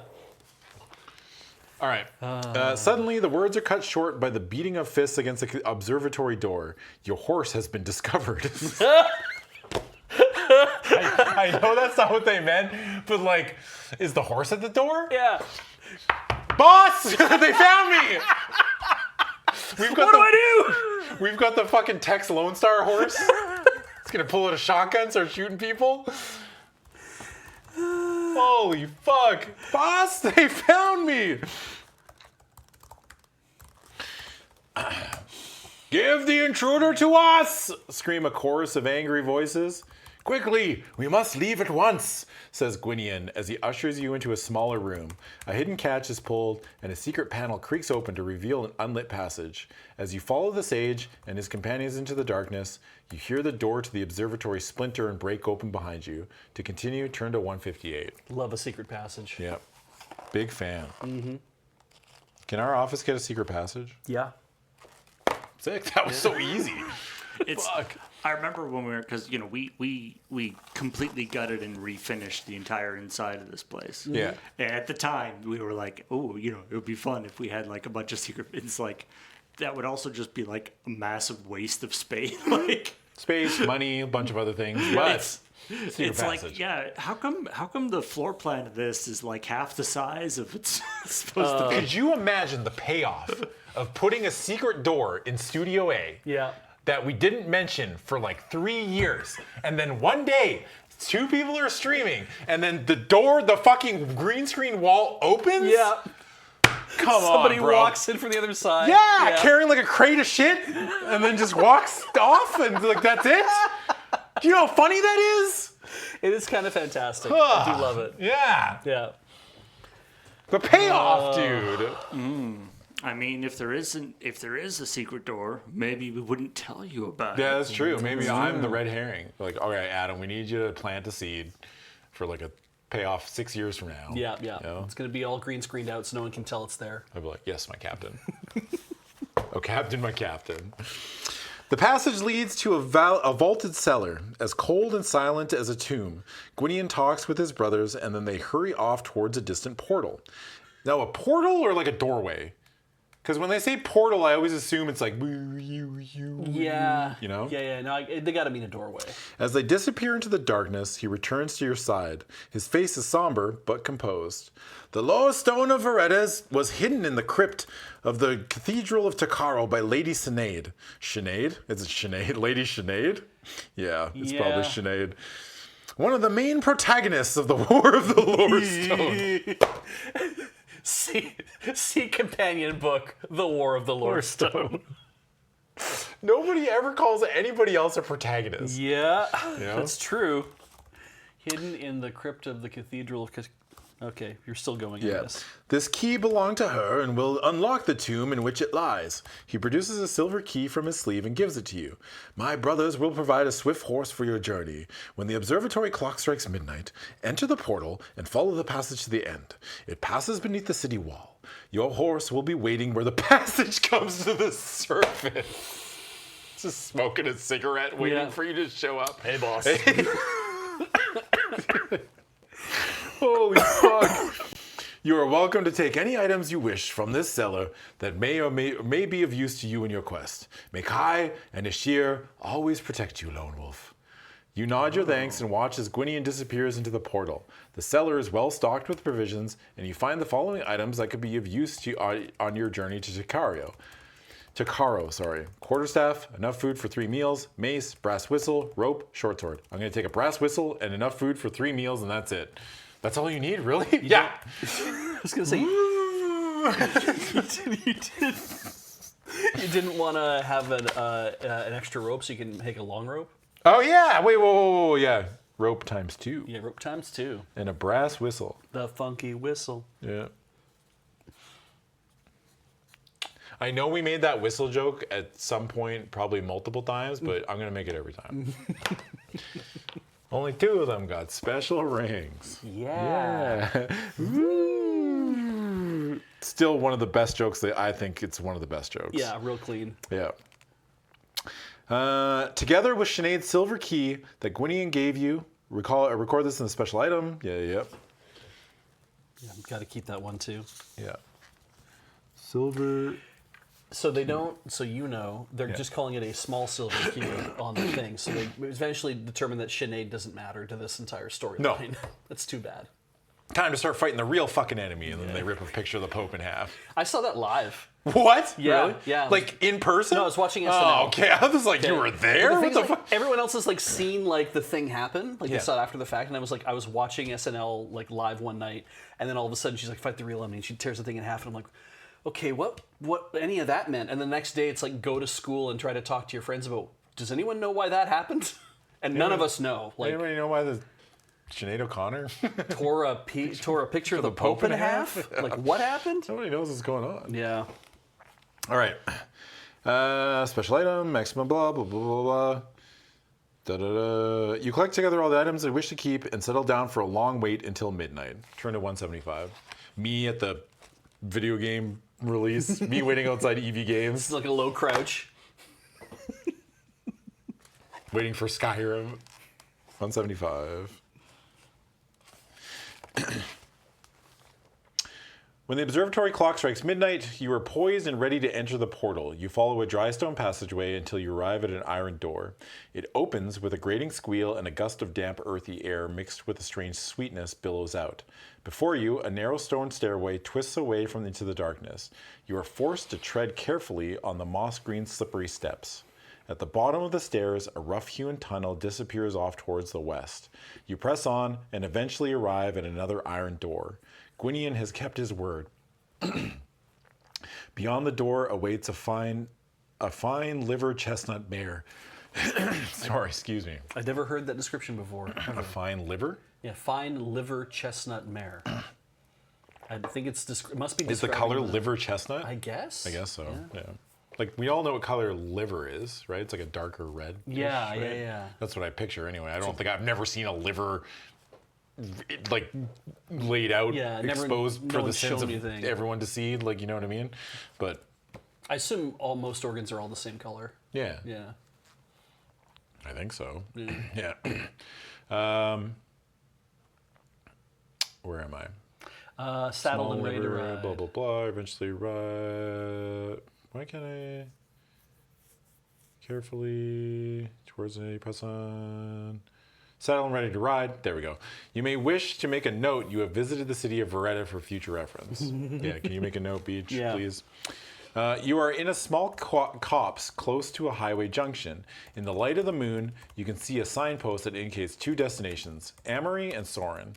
Consult the map at the front of the book before deciding which way to go. Where did it say we're supposed to go? The Cathedral of Takaro. Yeah. So Amory or Soren. So I have to look at the map in the front and then decide where to go? Oh, Ruark's from Amory. And our buddies who we were going to hook up with were heading to Soren. That's funny. So if this is hidden in the crypt of the Cathedral of Takaro. Yeah. Takaro seems to be like kind of. So we're in Veretta. So there's Veretta and then Soren and Amory. Oh, I see. Takaro's here. Yeah. Veretta's up here. Veretta's here. Veretta's there. This is where we are. Okay. Takaro's down here. Oh, Paul, your map and our map are slightly different. That's so funny. Uh-oh. Oh, no. Okay. So yeah, it's true. Amory is where the noble guy was from. Yeah. So where the fuck is Amory? Amory? Amory on Paul's map is south of Soren, but so is it just kind of... There's Soren. There's Soren and there's Amory there. Okay. Oh. So I guess we just head towards Amory, right? Well, where's the... Soren's like an extra stop that we wouldn't have to make, so we Yeah. go. I'm going to Amory. Okay. I pick Amory. And because there's Takaro. Yeah. Even further south. 331. We're going to have to walk through a war, it looks like. They made it sound like these massive frickin' countries that are at war with each other. It's literally just cities that are having a fight. Fucking pair of duplexes next to each other. It's like fucking Red Deer and Olds having a battle, being like, come on, one of us is going to win the Battle of Alberta. Fucking Hanley and Kenniston in Saskatchewan. There's city-states. Fucking Springfield and Shelbyville. Let's get their lemon tree. You ride all night without sleep, but only the moon to illuminate the road ahead. As the first light of dawn creeps over the horizon, you see a small village less than a mile ahead. A dog barks gruffly as you ride into the refuse-strewn main street, and you are forced to drive it away with the toe of your boot as it snaps persistently at your horse's hind legs. Wait, the dog is chasing us and trying to bite us? Trying to bite the horse anyway. Just jerk of a dog. Yeah, this dog's a fucking asshole. Some dogs are just jerks. Yeah. On the far side of the village, where the highway enters a line of scattered hills, a fortified manor house stands guard. A large sign, faded by wind and rain, proclaims a curious message. Amory Cess, 3 gold crowns. If you wish to stop and inquire at the manor house about the meaning of the sign, turn to 27. If you decide to ignore the sign, you continue on your way to Amory by turning to 146. Does anyone know what Amory Cess is? Is that like an old English word? What's cess? I don't know. I know cesspool. I mean, if it's like, this is the place to dump all your refuse? I guess. Or like take a shit? I want to find out now. Yeah. They peaked 27. I know we're on a time limit because we only do have like less than an hour left. Oh, yeah. Oh yeah, watch and play is soon. Can we fuck around? Maybe we just have to keep going. I'm going to try to keep going. Oh, really? Yeah. You're just going to 146 then? I think so, yeah. I think 146 is better. I don't even know if we're going to be able... We're close, so it's like... I would like to finish this today. But I don't want to go too over. Sorry, Twitch chat. By noon, the hills lie far behind you and catch your first sight of the snow-capped Seniors. To the south, nestling at the foot of this mountain range, is the town of Amory. You are tired after your ride, but you know you must press on if you are to reach the town by nightfall. You come to a junction where a stone signpost indicates 2 directions, southwest to Soren and south to Amory. Both towns lie exactly 25 miles from this point. How do you know that? You are hungry, and you must now eat a meal or lose 3 endurance points. If you choose to continue your ride to Amory, turn to 96. If you decide to change direction and head to Soren, turn to 247. Nope. 96. Okay. A cess apparently is a toll or a lien. So it's basically you're on a toll road. If you had stopped and paid the money. They'd be like, cool, thanks. Yeah, I think it's like. But they're not doing anything to stop us from paying the toll? Yeah, if you'd stopped and gone, it's like, what does that mean? It's like, you owe us 3 gold crowns for asking. Sucker. Thanks. Yeah. I mean, Fuck, what a racket. Yeah. Why do I set that up downstairs Yeah, at just the office? put up a meaningless sign and people are like, what does that mean? It's like, it costs you $5 to find out. Yeah. Just asking costs you $5. Yeah, yeah. I mean, they could probably do like, if you paid the toll, something. If you didn't, switch to this page. Oh, yeah. Yeah. Get knifed. It is an hour after sunset when you arrive at the gates of Amory. Beneath the deepening shadow of its watchful guard tower, you fight back your fatigue and wait patiently as the gate creaks slowly open. A soldier, wearing a hauberk of black and gold chainmail, strides forward and demands to see a cess. Yeah, fucking knew it. Okay. You do not possess this special item. Do you want to just go back and do it? God, no, it's fine. Cool. 221. 221. We didn't do it. I didn't do it. Especially after just literally from me 10 seconds ago to be like, fuck your cess. I'm never doing that. That's a racket. And then all of a sudden they're like, where's the cess? I'm like, oh, never mind. Cess is great, dude. I should have bought it. We don't even need to stop here. We could like keep riding and camp in the forest or some shit. Yeah. Yeah. Whatever. The soldier removes a spluttering torch from a bracket on the wall and returns to your side. Holding the torch high, he casts his eye over you and your horse while rubbing his stubbly chin. You come from Veretta or Soren. Long ride either way. You must be tired. In you go, but in the future be sure to get a cess. For sure, some of my brother's guards ain't as understanding as I be. You thank the guard and ride in through the town gate to continue to turn to 129. So it's like, doesn't matter? Yeah. Wow. The fuck? All right. I guess. Cool guard. Yeah. Found the one cool guard.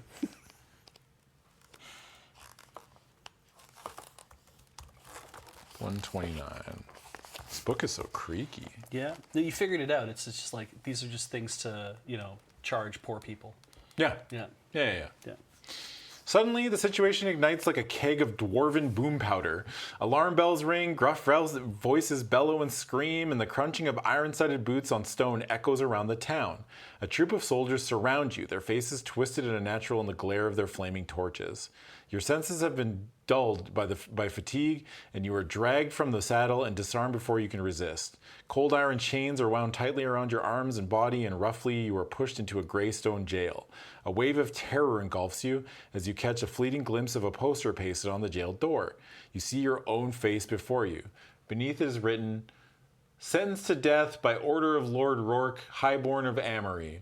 Within the hour, your head is resting upon the executioner's block as the razor-sharp blade of a two-handed axe whistles towards your neck. The last sound you ever hear is the malicious and vengeful laugh of the young lordling. Tragically, your life and your quest end here. Fuck, they killed me. We gotta go back. We gotta go to the other town. Yeah, so that's 175 we need to go back to. Fuck. I don't know why I thought it was a good idea to go to Amory. I mean, because Soren is supposed to be where they're gathering to have a battle. I think we were gonna skip that. All right, 267. We gotta go to Soren. Fuck, they killed me, man. Fuck. I'm such a dummy. What did I say? 276? 267, I thought you said. It's 175. Let's us go to... 267 is go to Soren. Okay, thank you. Amory seemed like Soren seemed like the wrong way. Yeah. I mean, it didn't come out of nowhere. We've run into this Rourke guy twice now, Yeah. and he's proven that he is a psycho. Yeah. So it's like, yeah, I'll go to the town he's from. Would getting the... I suppose getting the cess wouldn't have bypassed that. It just would have been Probably not. It would have been super funny though if we went to get the cess and then the inside is just a picture of our face and it's like, oh, we probably don't want to go to this town. The night passes without sleep. The howling wind of the Viridian Plain serves as a mournful accompaniment as you ride the long, straight, moonlit highway to Sorin. When dawn finally breaks, you find yourself on the outskirts of a small and undistinguished hamlet of half-timbered buildings. The only unusual feature of this settlement is a bronze statue of a roguish-looking young man which stands in the front of the blacksmith shop. If you wish to stop and examine the statue, turn to 220. If you wish to ignore it and continue your way to Sorin, we'll go to 73. We'll go to 73. Yeah, nice. It's a statue of Himmel the hero. Who? Himmel the hero. The fuck is that? Yep. That's a joke not for you, but for the people who are watching anime with me. Okay. Shortly before noon, you pass through a deserted village. The burnt-out ruins of cottages and outlying farmsteads dot the landscape like charred skeletons. Other than charmed skeletons. They are the unmistakable signs of war. A mile or two further along the highway, you come across a church. A man, his clothes ragged and caked with mud, is moving erratically along the gravestones. He flaps his arms and staggers from one grave to another like a wounded carrion crow. As you reach the church gate, he sees you and cries out pitifully for your help. If you have the Magnified Discipline of Curing, turn to 173. If you're not business skill, but you can attempt to help the man by turning to 337. Decide not to respond to his pitiful cries for assistance, you can continue your ride towards Sorin by turning to 191. I gotta know. 337. 337? Yeah.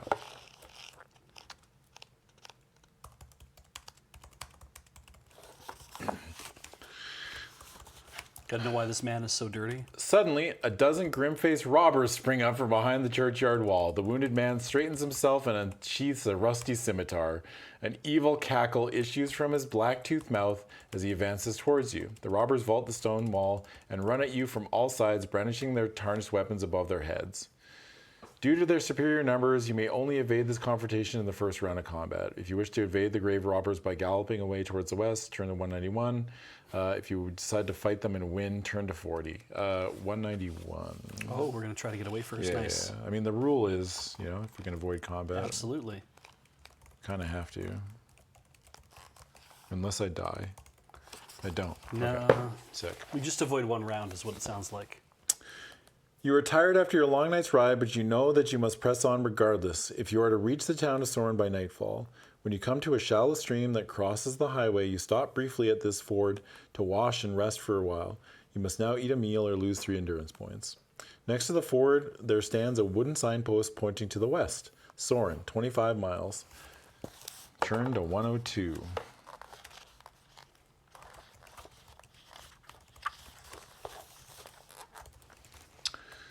Night has fallen by the time you reach the river town of Sorin, and the sky is clear and full of stars that sparkle with icy splendor. You ride along the main street towards the quay, where a score of river ships lie docked at the town's main pier. Their signal lamps, shimmering red and green with the mast tops, reflect upon the cold, dark waters of the River Storn. A board standing beside the gangplank of a large transport caravel catches your eye. On it are chalked the prices of passage to all 3 Stornlands destination.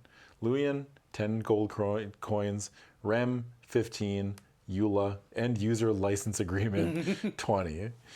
A 4th destination, Takaro, has been crossed out, scribbled beside it in the notice, canceled due to war. All right. So yeah, you can see it's sort of along this river. So Lurin, Rem, and Eula, and then Takaro is the next one after Eula. Yeah. So we just pay for Eula and move on with our lives? I Seems to be guess. the fastest way to get Yeah, there. if you choose to buy a ticket, we do have a lot of money, so Yeah. yeah, turn to 10.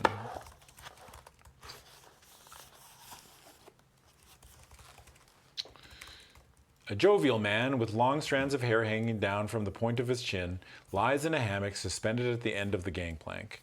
One eye pops open as you walk into the deck, and as quick as a flash, he jumps down and produces a fistful of tickets from his breast pocket. Fuck, what did he sound like? Welcome aboard the Kazanara, he says excitedly. The best riverboat that ever sailed the Storn. Voice is starting to die. The glance back at the board and note the price is chalked there. 10 gold crowns to Luyan, 15 to Rem, 20 to Eula. We leave at midnight, sir, so you'd best be boarding your horse in the hold without delay. Once you have decided which ticket you wish to buy, pay the man and erase the appropriate number of gold crowns. Special item, blah, blah, blah, turn to 82. 82.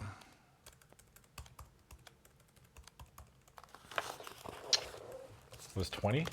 Yep, it's 20. Okay.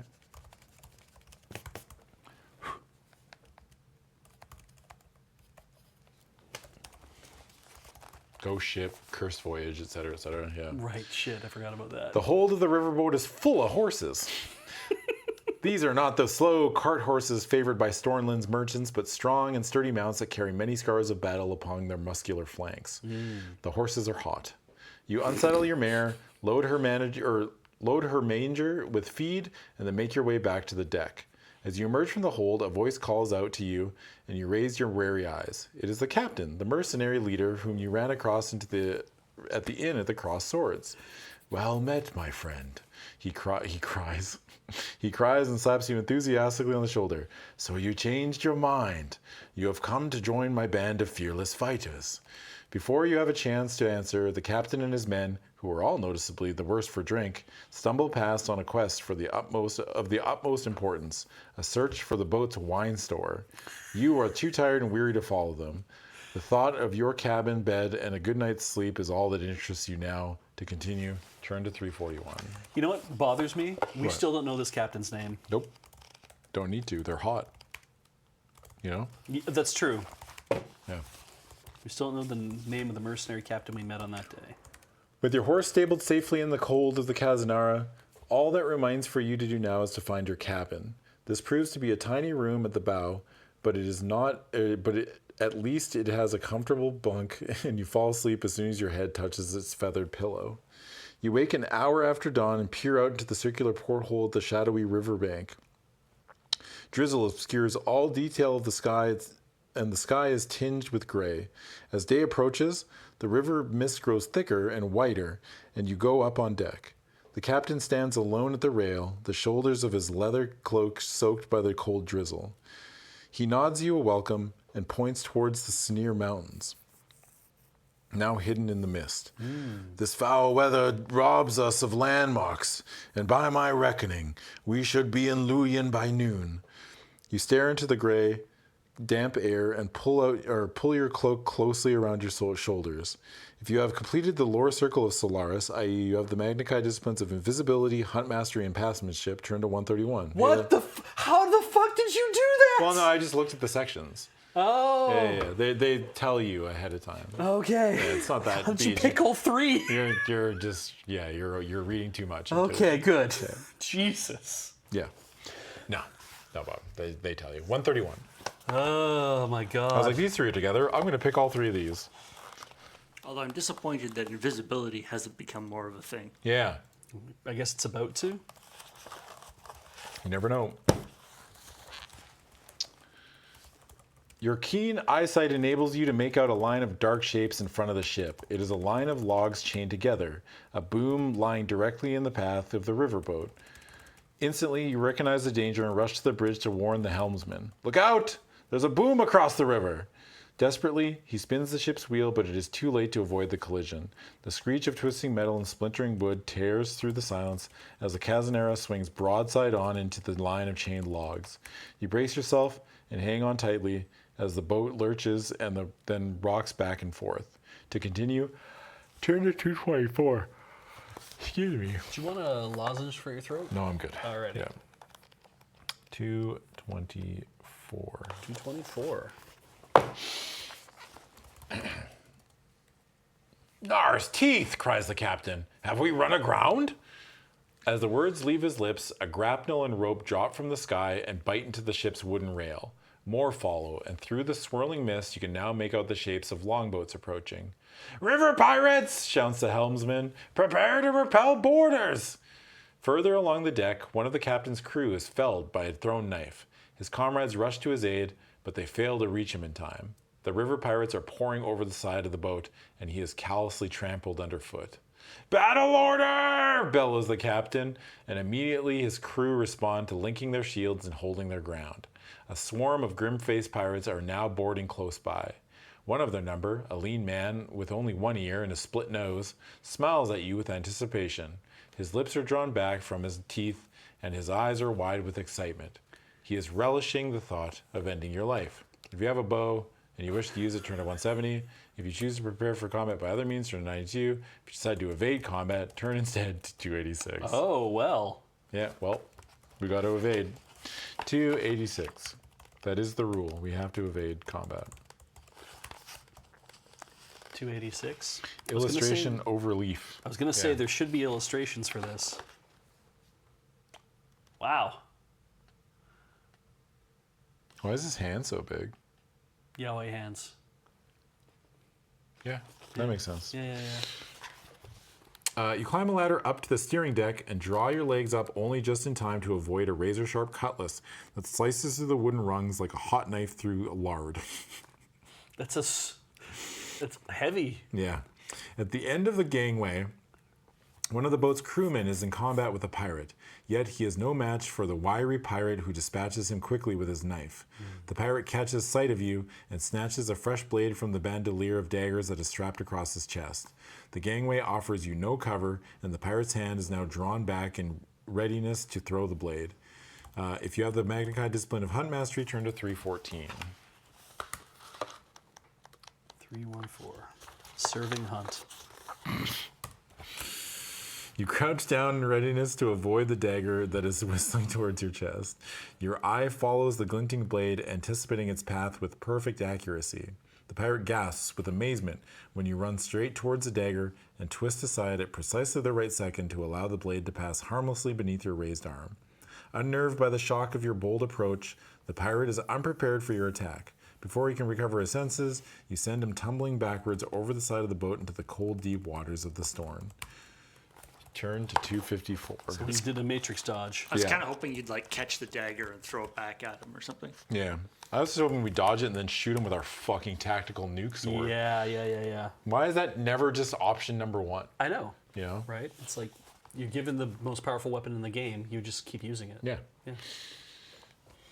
You run across the steering deck and hurry down a flight of stairs to the level below. However, as soon as your feet touch the bloodstained planks, you are ambushed from behind by two murderous pirates. You have no time to drink a potion or eat a leather berries before combat. Unless you have a Magnified Discipline of Hunt Mastery, deduct 2 from your combat skill for the first round of combat. Yeah, we pull out our fucking tactical nuke sword and we goddamn Dr. Manhattan atomized both these men, removing any evidence of their existence from this planet. Maybe this is like, Zelda, where they like even the Master Sword has like some weapon degradation. Yeah. Takes a while to recharge it again. Same idea, but illustration overleaf. Oh, there's some good pirate art here. Holy, that's good. I love that so much, dude. Okay. Is that supposed to be the hot captain? I think it's the hot captain. Yeah, it is. Yeah. Why, he looks like he's been doing MMA for like 30 years. Why has he got cauliflower ears? He said that he was hot. He's like, he's very attractive. Yeah. I guess by medieval standards, fucking, Yeah, if you're not covered in just scars. boils and fucking, you're just like, holy shit. Yeah. Get a look at Mr. fucking Good Looks over there. This man's the beast. Yeah. 7 feet tall. Leaping over the slain, you fight your way across the deck to where the captain is in fierce combat with 5 pirates. While he attacks them with the longsword in his right hand, deftly he parries enemy cutlasses with a bronze-sleeved shield that encases his left forearm. He fights with cool determination, making light work of the battle-clumsy pirates. Then, the blare of a war horn heralds the arrival of a new and formidable wave of attackers. You anticipate the captain's danger and rush to protect his back from these snarling, mad-eyed pirate berserkers. Due to the state of their battle frenzy, the pirate berserkers are immune to mind blast. But not Psy Surge. Yeah. My sword cast Psy Surge 8 trillion times. Their skeletons escape their skin and run away and dive into the ocean, and that's how they die. All right, my sword cast Psy Surge 8 million times. Yeah. I like that you write the reason we won. Oh, yeah. Yeah, 297. Remember, this is going to be used to teach future Kai That's true, Please. actually. Yeah. So they need to know all the details. Yeah.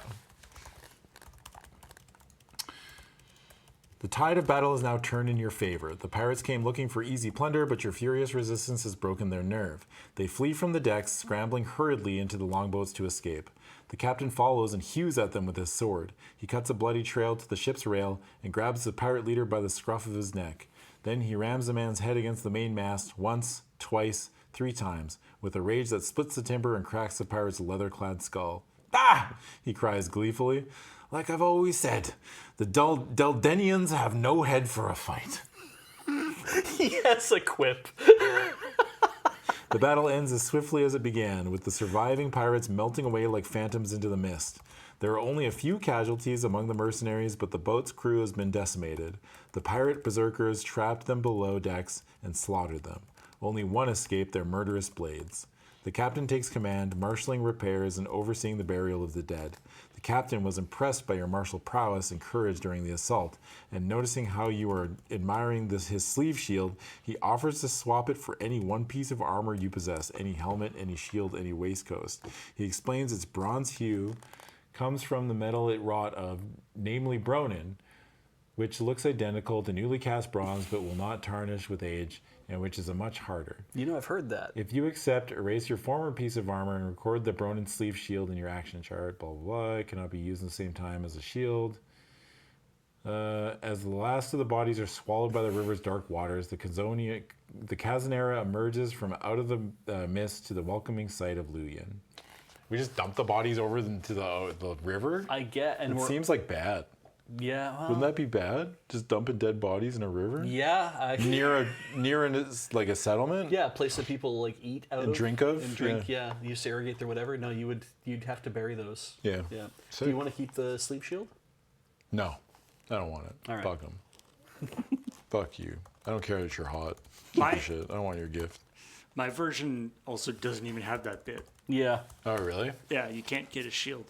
So, I mean, that is pretty cool that he's like, Fuck, dude. I don't think we're it's fine. anywhere close to finishing this. I was thinking it'd be more like with the Mandalorian, where you'd be like, oh, I take all these things back to somebody and they melt all the Bronin down and turn it into like slick armor for you. Yeah. I have a complete set of Bronin armor. I am the Brodalorian. Mandabronian. Ah, that's better. That's better. Mandabronian is wild. Luyan, the city of flowers and wine, greets you. Its towers, timbered houses, and fortified perimeter walls silhouetted crisply against the azure sky. It lies in the shadow of Seniers, at a dangerous bend where the fast-flowing Storn undercuts the sheer slopes of Mount Prindar. The captain docks at the Luyan quay for provisions, and as its crew busy themselves with a myriad of duties and tasks, you accompany him on a visit to the Luyan apothecary. The entrance to this famed establishment is marked by a huge stone jar, creaking on its chains. The shop is vast and full of things that stir your curiosity. Towers of containered liquids, mountains of coarse-grained powders, and forests of roots and herbs crowd the emporium's bleached wooden shelves. The captain seeks medicines of strength and healing in readiness for the battle ahead, and the herb master's eyes widen with delight when he reads the captain's list. The items he requires include many of his most expensive preparations. If you wish to examine some of the potions that line the shelves, turn to 2. If you decide to take a look at some of the other shops in the street while the herb master prepares the captain's order, turn instead to 152.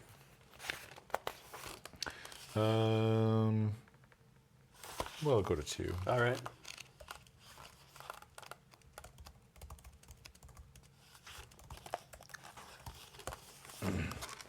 Several of the smaller stopper glass jars contain potions that could be of use to you on your quest.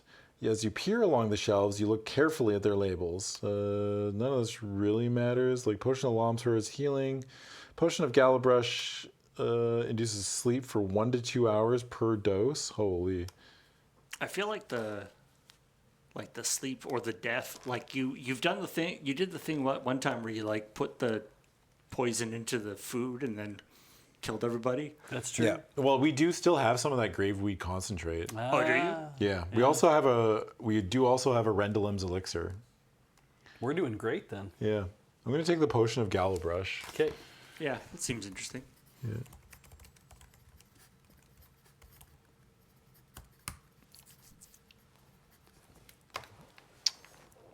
You may buy any of them, blah, blah, blah, blah, blah. If you wish to look at some of the other shops on the street, turn to 152. If you decide to wait for the captain to be served, turn to 231. 152.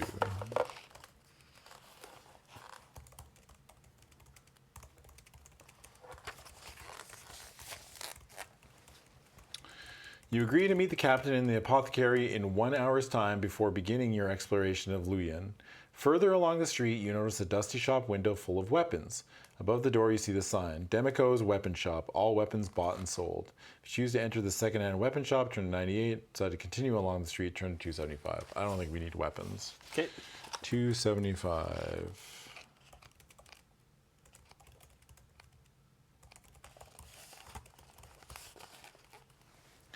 At the end of the street, you stop to peer in the window of a tall, half-timbered shop. It contains a fascinating selection of maps and charts which detail the many cities and regions of Magnamon. You enter the shop and browse the shelves that line its creamy plastered walls. 3 maps in particular attract your interest. The first is a map of Summerland, 5 gold crowns. The second is a map of Takaro, and the third is a map of Luyan. These maps are all backpack items. If you wish to buy one, well, I mean, a map of Takaro is probably pretty good, right? I would agree, yeah. Yeah, Currently I mean, reduce the map price by 1 if you wish to give any maps you are currently carrying. Okay. I feel like you're trying to get out of Luyan as quickly as possible, so you don't really care about that map. But Yeah.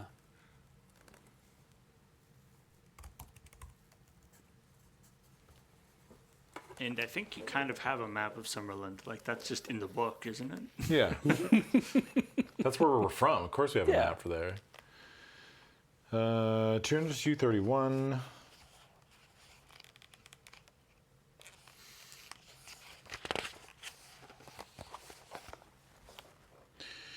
You help the captain to carry his purchases. He has bought enough potions and medicaments to fill 2 large wooden boxes. As you stagger from the apothecary, he tells you that he is anxious to return to the boat without delay. His crew are good soldiers but poor sailors. He fears that without his watchful eye and stern hand, they will forget their work and drink themselves into a blind stupor. Yet, his fears prove to be unfounded when at length you arrive back at the quay to find that the Casanera is fitted out and ready to sail. "Cast off!" booms the captain, enjoying the novelty of his new riverboat command. We'll make rem by nightfall. The captain is as good as his word. As dusk is beginning to settle upon the shimmering black waters of the Storm, you sail into the horseshoe-shaped harbor at Rem.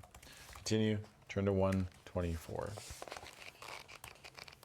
That's what happens when you give a man a boat. It's true. That's a man's romance, isn't it? Mm-hmm. The city is choked with people. Mercenaries from the north and west, weapon merchants from the east, and ragged refugees from the war-torn south. The captain orders his crew to sleep aboard the Casanera this night, forbidding them to go ashore. For Prince Bilon of Rioma, yeah, and his mercenary knights are encamped inside the city walls. A bitter and long-standing rivalry exists between the two companions, and wisely the captain wishes to avoid any confrontation. Rumor has it that a number of the Stormland's most powerful princes are gathered in Rem to plot the defeat of the Slovians. However, the captain believes it's more likely that the robber barons, I'm getting tired. The robber barons are conspiring against each other to steal the riches of Takaro for themselves. You set sail at first light, bidding farewell to the slender twin towers of the Rem Cathedral, which overshadow the city quay. The Storm flows southwards through steep-sided fields of vines, arranged in endless straight rows like waves of a green sea. The weather is pleasantly warm, and you spend the day on deck watching the traffic of refugees heading north along a highway. You also take interest in the strange gigantic toads, the sloats which are employed pulling riverboats and barges upstream. Neat. It is late afternoon when you sight the town of Eula in the distance. You saddle your horse and check your equipment as the Casanera bursts at the town's wooden pier. If you purchased a riverboat ticket for the riverboat at Soren, turn to 59. If you do not have a riverboat ticket, turn to 290. Feels a little late to be checking for tickets now, but I guess maybe when you get off at the pier before you can leave, you have to present your ticket. Who knows? Yeah. 59. Well, we did purchase a ticket. Yep. Right? So we got that going for us.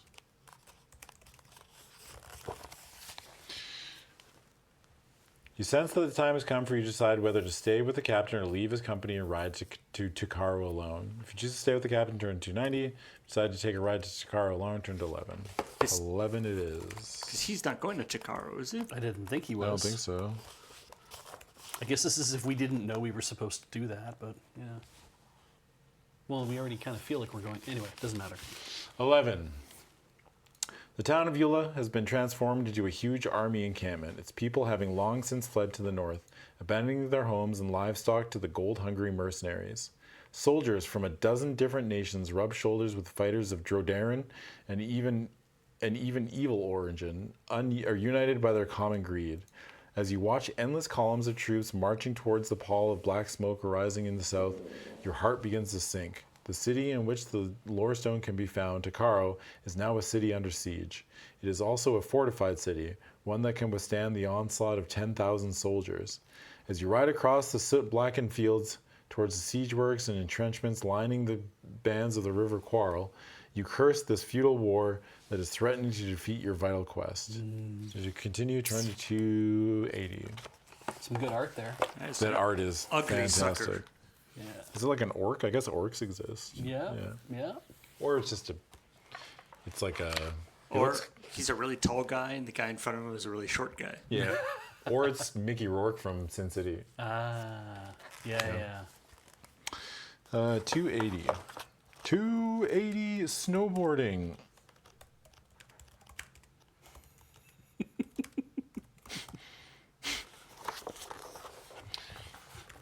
You ride along a muddy path that runs the length of a ridge overlooking a great stone bridge. High stone walls and a fortified gatehouse rise deeply from the riverbank, and the only access to the city is across this great bridge. You stare at the battlements of Takaro with a growing sense of despair, for they are bristling with archers and cauldrons of molten lead. The burnt-out hulks of siege towers and the bodies of dead soldiers lie strewn in heaps before the battered city gate. Okay. From your position, the Jedi are evil. You can see the cathedral spire silhouetted in the glow of innumerable fires burning in the middle of Takaro. If it were not for this accursed war, you could be in the crypt in less than an hour. Before you, the path dips steeply towards a line of tents that have been erected behind a wall of earth and logs. They overflow with the wounded from countless assaults made across the bridge. If you have the Magnified Discipline of Curing, you may go and help the wounded. If you do not possess skill or wish you do not use it. Yeah. So 70. I have the skill, but not going to use it. Yeah, that's even more messed up. The path ends at the point where the River Storn and Quarrel converge in a V-shaped bank. Ogren military engineers and carpenters are busy at work constructing pontoons for floating bridges. These look like enclosed river rowing boats, and they are destined to be used to cross the river further downstream.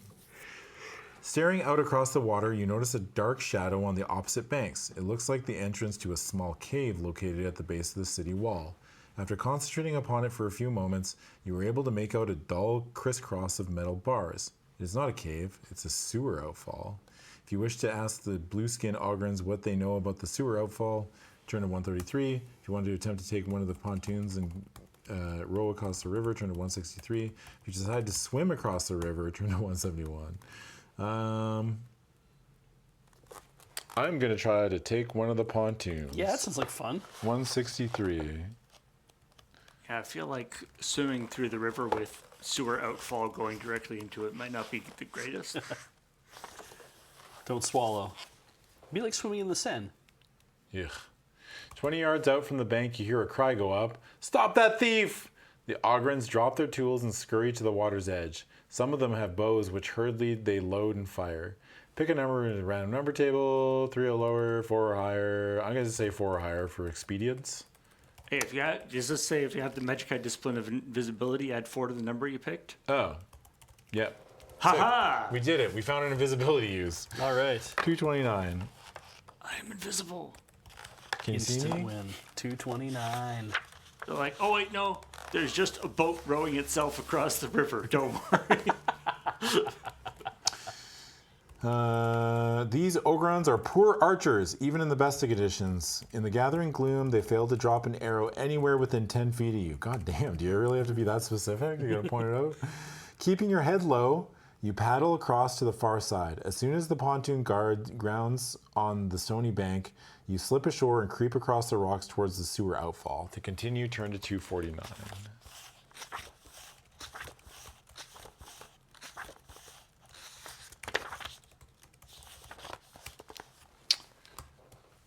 There is a gaping hole in the crisscross of bars, large enough for you to pass through with ease. The fetid water that is combed by this grill contains all manner of filth, a veritable feast for rats and vermin. However, as you wade deeper into the tunnel, you gradually come to realize that the sewer is empty of rats. In fact, it seems to be totally devoid of all signs of life. Ooh, poison water. Circular chutes appear at regular intervals in the tiled ceiling, but they are far too narrow and slippery to climb. Combined with the eerie glow unexpectedly emitted by the Sinead's silver key, now you have entered Takaro, the faint light they convey nevertheless helps you find your way. 15 minutes after entering the sewer, you approach a major junction where 2 new channels flow into the main course. If you have a map of Takaro, turn now to 235. Thank God we bought that fucking map. Yep. 235. Very detailed map. It's got all the sewers on it as well. Yeah.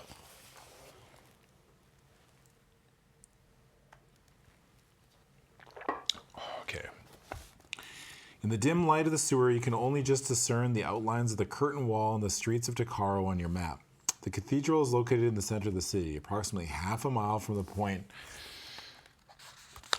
where the 2 rivers meet and due east of the point at which you entered the sewer. You fold your pocket in your map before setting off again towards your objective. To continue, turn to 269.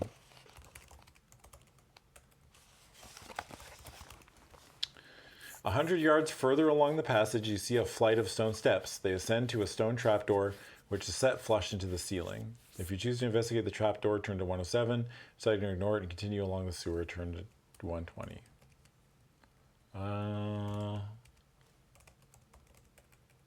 The trapdoor is not far enough In to be of use, right? well, it's not far enough to have taken us to the cathedral. That's where we're trying to go. Yeah. And if we want to ignore all the distractions in order to keep going. What if it's a Narnia closet situation? I did not consider that. Yeah, but that's why I'm the genius. You know? Yeah. I feel like the trapdoor is a trap. Ooh. Like it's just Or like, is it a door? or is it? Well, I mean, you know what I mean. Yeah. When I you just go mean up there, like you'll they're trying to get bait us murdered. into fucking. We're gonna like open it up and there's gonna be like 3 guards there. Like, oh, what you doing? Yeah, because we have to assume that if you didn't buy a map, that you might have gone in a random direction, ended up here, and then you're like, well, I guess I have to go up into the city. Yeah. I'm going to 120. All right.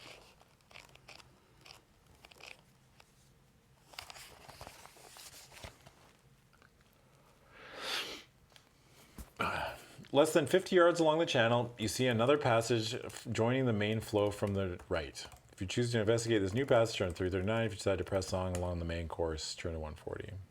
I am not going to deviate from the main course. Nice. 140. Diligently, you press on, silently counting every step you take along the sewer until you reach a narrow vault. It is a little over 150 yards from the previous junction. An iron ladder, its rungs pitted with rust, rises out from the water to an arched stone door. Beneath the door, the sewer continues away into the darkness. If you choose to climb the ladder and investigate the arched door, turn to 59. If you decide to continue along the passage, they're really trying to get me. No, dude. So wait, so this has been the 300 yards now. How far away did they say that the thing was? Because so this is 150 from the previous place, which was 50. Yeah, and that was 100 from where you entered. So if the Did they map, tell us how many yards we needed to go? I thought they did in 235. They said it was located in the center of the city, and it said it was like a mile away or something. But that's like a mile. I don't think that's correct. I don't think I'm remembering that wrong. So, yeah. We have to make a decision at some point, right? Yeah, we have to go up, I'm sure, eventually. I do not remember how far it was. I know that 235 is the page that had the thing that told us where it was, but I didn't write it down. 1 sec, 235? Yeah. I'll go look. It says the cathedral is right in the center of the city, approximately half a mile from the point where two rivers meet, lying due east of that point, the point at which you entered the sewer. So how many yards is in a mile? I don't know. It's like 5,200 feet. You know what? Actually, we can just You say... just Google it. We have supercomputers. Yeah. Yards in a mile is how many? 1760, 1620. God bless. Sure, 1,700-ish, yeah. So we've gone like a few hundred yards? And nowhere near as long as we need to go. Okay, I'm going to keep going. We can keep going. Yeah, sounds good. Well, 339.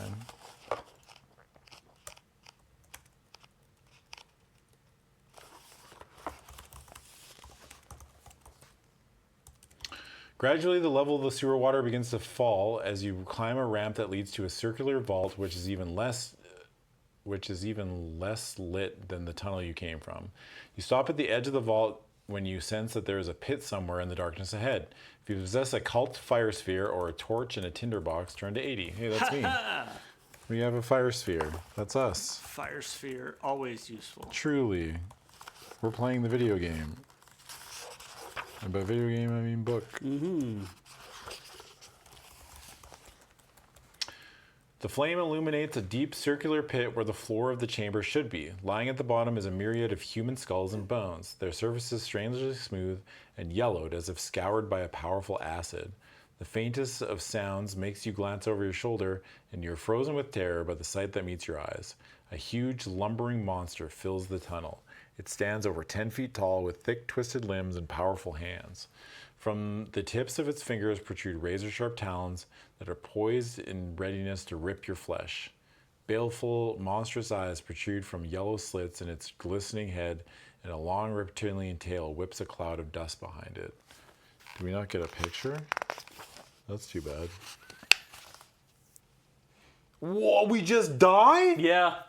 It strikes before you can fully react, knocking you backward into the pit. A purulent, hideous sound fills the chamber as it claws at a lever set into the wall. The leather is pulled, and a rain of yellow fluid pours down from the ceiling. As the acid eats through your cloak and sears your flesh, the last thing you'd hear is the hideous mocking laughter of the Dakamid. Tragically, your quest and your life end here. Holy Jesus. So we had to have gone up at some point. Well, I this guess last one, I guess. You went one too far. Yeah, okay. Well, what was the last? 140, I think. Okay. Yeah, one. Do we want to stop here? Like, I don't want to eat too much into watch and play. We're like Really close? theoretically right under the place. Yeah, Like, I'll see 259. We'll go up to the ladder. So 259 is for the rusty ladder. Yeah. And I'm going to assume that's just the one we need. I'm hoping. Yeah, I think so. Okay.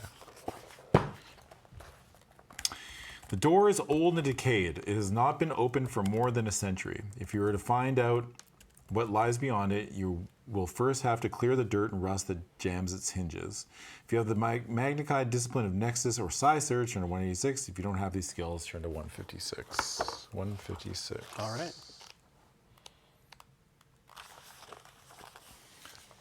Hilarious. Only brute force will break the seal of encrusted filth and open the door, and then you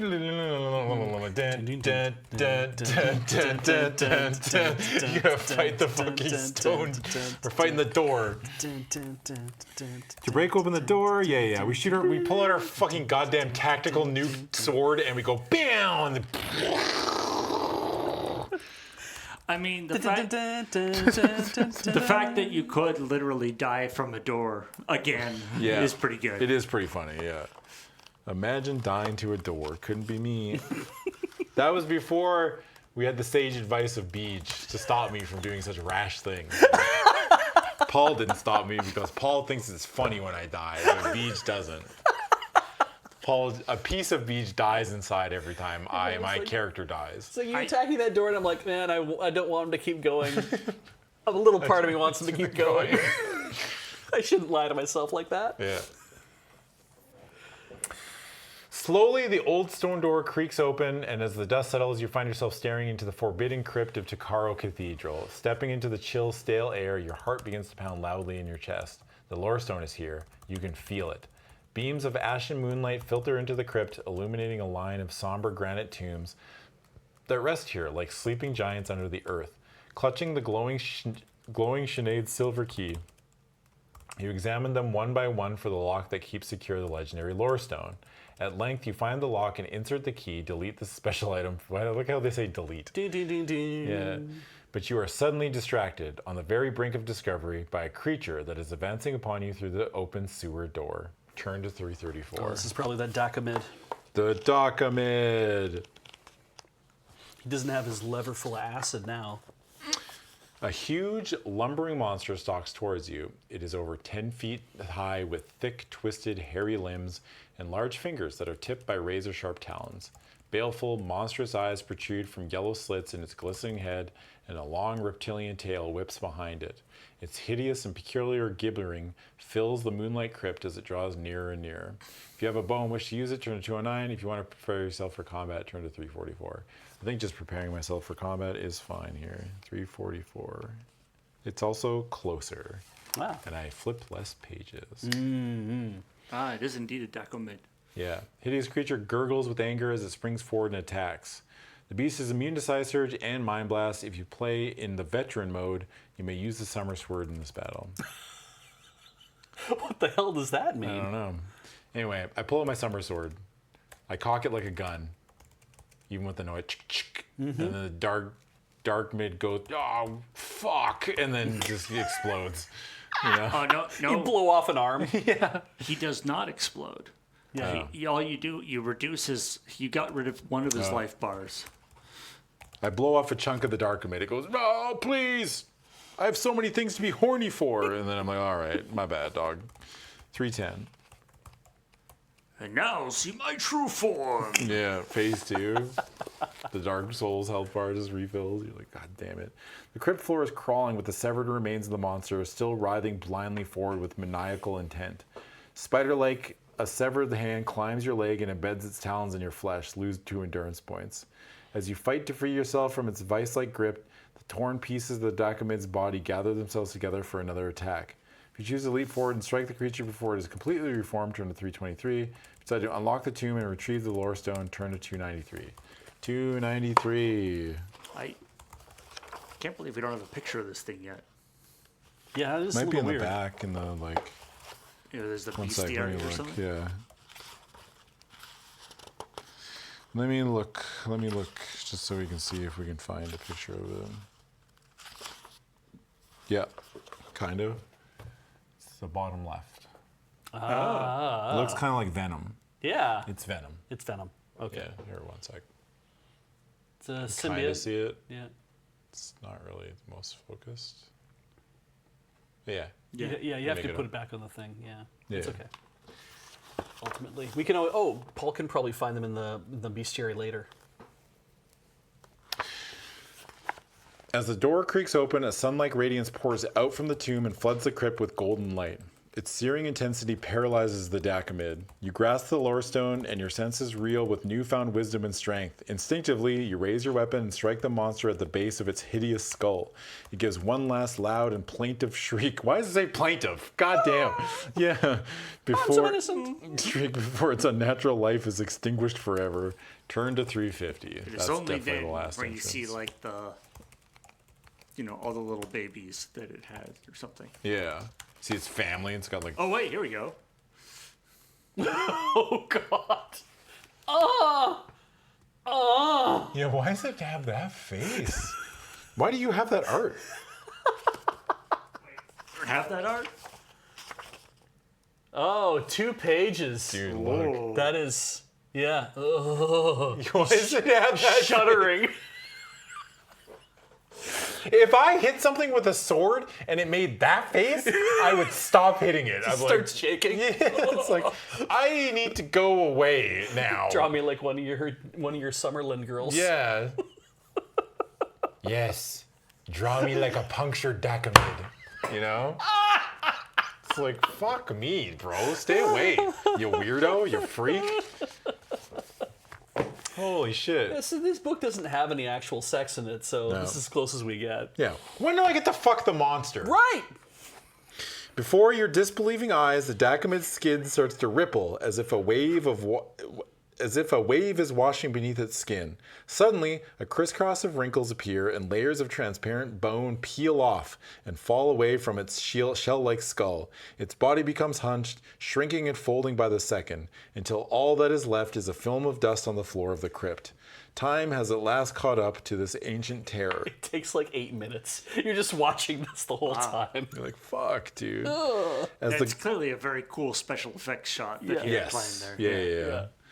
As the golden light begins to fade, you stare with fascination at the object of your quest, the lore stone of Veretta. However, all that you are now holding in your hand is a hollow sphere of multifaceted crystal, empty and transparent. Your quest has succeeded, for the power of the lore stone has been absorbed into your body and mind. Its strength and wisdom has now become an innate part of your being. To your amazement, the location of a second crystal orb forms slowly in your mind, as well as the absolute certainty that there are even more lore stones left hidden on Magnamund. This remarkable transfusion signals the beginning of a new and deadly challenge on your quest for the Magnakai. Yet be warned, the Magnakai quest will draw you into a sinister place where a malicious and terrible evil has grown in power since the time when Sun Eagle first completed the quest. If you possess the courage of a true Kai Master, the challenge and the quest awaits you in Book 7 of the Lone Wolf series entitled Castle Death. What a good name. That's just because it's, Baron von Death. It's just a family name. It has nothing to do. All right. Wow. That was fun. That was a good one. I like that. These ones are all good. I think these books are... I wish they were a little goofier, but it's fine. They're tightly written. They have a good pace, they always move forward. We're never really messing around. We don't get stuck in any loops. Yeah, and if you're like the kind of person who does like to do the combat because you want to be like stopped by stuff or try to do extra things, there's lots of room to kind of faff about, but Well, and I like that the combat is like they'll do different, like, in this combat the guys are, coming at you like this, so you can't use this. Like the combat will be like have little variations to it, just to sort of keep things interesting. Yeah. All right. Well, that's it from myself and Beej and Paul. This is a gentle reminder that if you like this stuff or anything else we do for Loading Ready Run at all, you Good can job. support us. Yeah, thank you. We appreciate it. But also you can support us over on our Patreon at patreon.com/loadingreadyrun. A couple of bucks a month goes a long, long way in letting us keep doing what we do around here. Also, that you can go to our store at store.loadingreadyrun.com. We've got a bunch of new items, namely a scarf and a toque and a mug celebrating the new season of The Panelists, which a new episode just went up today. So make sure you go and watch that if you like that show. Yeah. It's a lot of fun to do. And I always look forward to whenever we get around to shooting it. That's pretty much it. I had a lot of fun. We will do another one of these soon. Again, now that we've got the second series started, we'll try to keep up the pace with the regular before, like doing the whole series and then taking a break, I think is pretty good. But yeah, we've got 4 more books to do for this one, or 5 more books for this series. So we will see you soon. From myself and Beej and Paul, we will see you all next time.